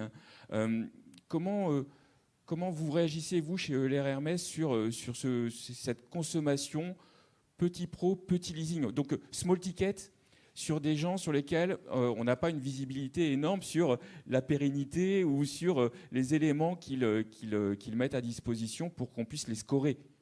Comment vous pouvez faire par rapport à ça? Est-ce qu'on peut vous aider, par exemple, nous, par rapport à ça? Alors, on pourra en reparler, effectivement. Non, c'est un vrai sujet. On a développé des offres qui garantissent aujourd'hui de la location financière ou du leasing. On est bien conscient qu'effectivement, il y a une évolution dans les comportements. On n'est plus forcément dans l'achat d'un bien d'équipement, mais on peut être dans la location de cet outil et de cette machine. Aujourd'hui, on a des offres qui sont déjà dédiées, qui nous permettent, grâce à nos approches de scoring, de définir des capacités de couverture sur des opérations financières. Maintenant, effectivement, je dirais la capacité d'adresser un marché de plus petites entreprises, c'est quelque chose qui est un tout petit peu plus compliqué, qui nécessite des outils nouveaux sur lesquels nous travaillons, mais sur lesquels on peut tout à fait travailler en partenariat. D'une façon générale, d'ailleurs, ce que je veux dire, c'est que Euler Hermès, aujourd'hui, c'est aussi un petit peu la raison de notre présence sur ce FinTech Tour, c'est qu'on a parfaitement conscience de l'apport qui peut exister dans les synergies avec des startups qui amènent des méthodes innovantes, des technologies innovantes, des services aussi que nous ne sommes pas forcément en mesure de développer. Donc il y a une vraie logique dans notre approche aujourd'hui d'être capable de travailler dans l'écosystème et de ne pas simplement être le propriétaire exclusif, entre guillemets, et de tout faire par nous-mêmes. On a besoin de collaborer, on a besoin de coopérer avec l'univers des startups pour s'en inspirer. Et puis, il y a, comme ça a été dit au cours de la matinée également, une complémentarité évidente. On amène une certaine forme de solidité financière dans le dispositif par rapport à la startup, et la startup amène son innovation et son agilité. Ouais, après, on verra, c'est Jean-Louis Basquin tout à l'heure qui disait jusqu'à... est-ce que c'est des structures, il disait que les sociétés comme la mienne, où il y avait une autre également qui était super intéressante sur Trading, que j'ai bien aimé, c'est de se dire jusqu'à quand on va pouvoir rester indépendant ou on va être englobé dans une plus grosse machine chez Euler ou chez les banquiers ou quoi que ce soit. Mais ça c'est un autre sujet. Nous, notre boulot, c'est d'être toujours très imaginatif et en avance pour essayer de ne pas se faire rattraper par les plus grosses machines comme l'RMS, même s'ils sont de plus en plus agiles, donc il faut qu'on se méfie un peu. Mais on a plein d'intérêts et d'interactions communes, donc l'essentiel c'est que nos partenaires soient satisfaits. Après, il y a des offres communes, même économiques, on en a parlé un petit peu quand on a préparé l'intervention. C'était de se dire, si on revient au thème de la table de l'échange croisé là, du préventif au curatif, c'est comment, en fait, compte notre partenaire, il gagne sur l'échelle de valeur, sur la valeur créée, en fait. C'est de se dire, est-ce que moi, vu qu'il va être traité est-ce que ça coûte moins cher de faire du curatif quand le préventif y était bien fait, et inversement. Et se dire, il y a peut-être une économie complète une proposition de valeur à faire à nos partenaires sur la globalité de la chaîne. Ça va être aussi, pour reprendre ce que disait Jean-Cédric sur la prédiction sur Tradin, sur la prédiction de la facturation. J'ai trouvé ça super pertinent, moi, de pouvoir avoir un lien avec la compta et la facturation. Je ne sais pas si tu fais ça chez ELR Hermès, mais j'ai trouvé ça très bien. Et de se dire qu'on maille ça avec le fait d'aller voir les banquiers en disant mais moi j'ai tant de facturation dehors, combien tu peux me prêter ou tu me couvres ou qu'est-ce qu'on fait comme affacturage. Tout cet écosystème-là doit être au bénéfice du commerce. Enfin, nous, c'est notre parti pris chez Milo, c'est maximiser la rentabilité de notre partenaire. C'est à plein d'endroits différents, donc on met quand c'est comme ça en face d'autres intervenants, pas que nous. On essaye de fédérer un écosystème complet pour lui assurer de la renta. Nous aussi, en tant que pôle de compétitivité, c'est une de nos missions premières, c'est d'essayer justement d'encourager nos divers partenaires à travailler ensemble sur des solutions où individuellement, ils n'auraient pas pu répondre à certaines problématiques. Et donc, comme le disait Gilles, c'est vrai que la RMS récemment met en place de nombreux partenariats avec des startups, comme vous le disiez, sur des technologies que vous ne maîtrisez pas forcément ou pour compléter votre offre. Et de l'autre côté, pour la startup, ça lui offre une capacité de distribution qu'elle n'aurait pas eu sans forcément ce partenariat. Donc évidemment, c'est à privilégier dans l'écosystème, particulièrement dans l'écosystème FinTech, où on a beaucoup de FinTech comme Milo qui répondent à une problématique très précise auxquels les grands groupes n'avaient pas forcément pensé ou pas encore la réponse. C'est intéressant comme réflexion, effectivement, parce que on est en train de se dire que finalement, l'écosystème peut, en se regroupant, en créant des synergies, finalement créer des offres complémentaires, des offres qui vont répondre à plusieurs aspects de la problématique d'une entreprise, que ce soit d'abord en préventif, et on revient un petit peu au débat, cœur du débat, qui est ensuite en curatif. Je dirais que c'est assez amusant de constater qu'en fait, dans notre approche que nous avons justement du recouvrement, c'est une approche qui a consisté à déglobaliser une offre. En fait, à la base, l'assurance crédit, comme je le disais en introduction, c'est une offre qui comporte à la fois un volet préventif, un volet de recouvrement et un volet d'indemnisation. Et en fait, jusqu'à il y a encore très peu de temps, cette offre était une offre packagée qui n'était pas en fait déliée, c'est-à-dire que nous offrions ce service de façon consolidée et on ne pouvait pas prendre de la prévention d'une part ou seulement du recouvrement ou seulement de l'assurance.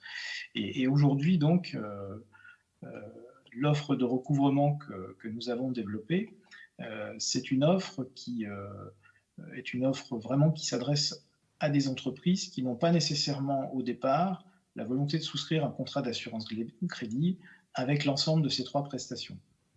Donc on voit arriver sur nos plateformes, sur notre plateforme, des entreprises qui aujourd'hui n'ont pas d'assurance crédit et qui découvrent un jour malheureusement qu'un client ne les a pas payés et qui donc vont nous solliciter de façon ponctuelle pour effectuer le recouvrement sur une créance. Et ça, c'est quelque chose qui est très récent, c'est tout à fait nouveau.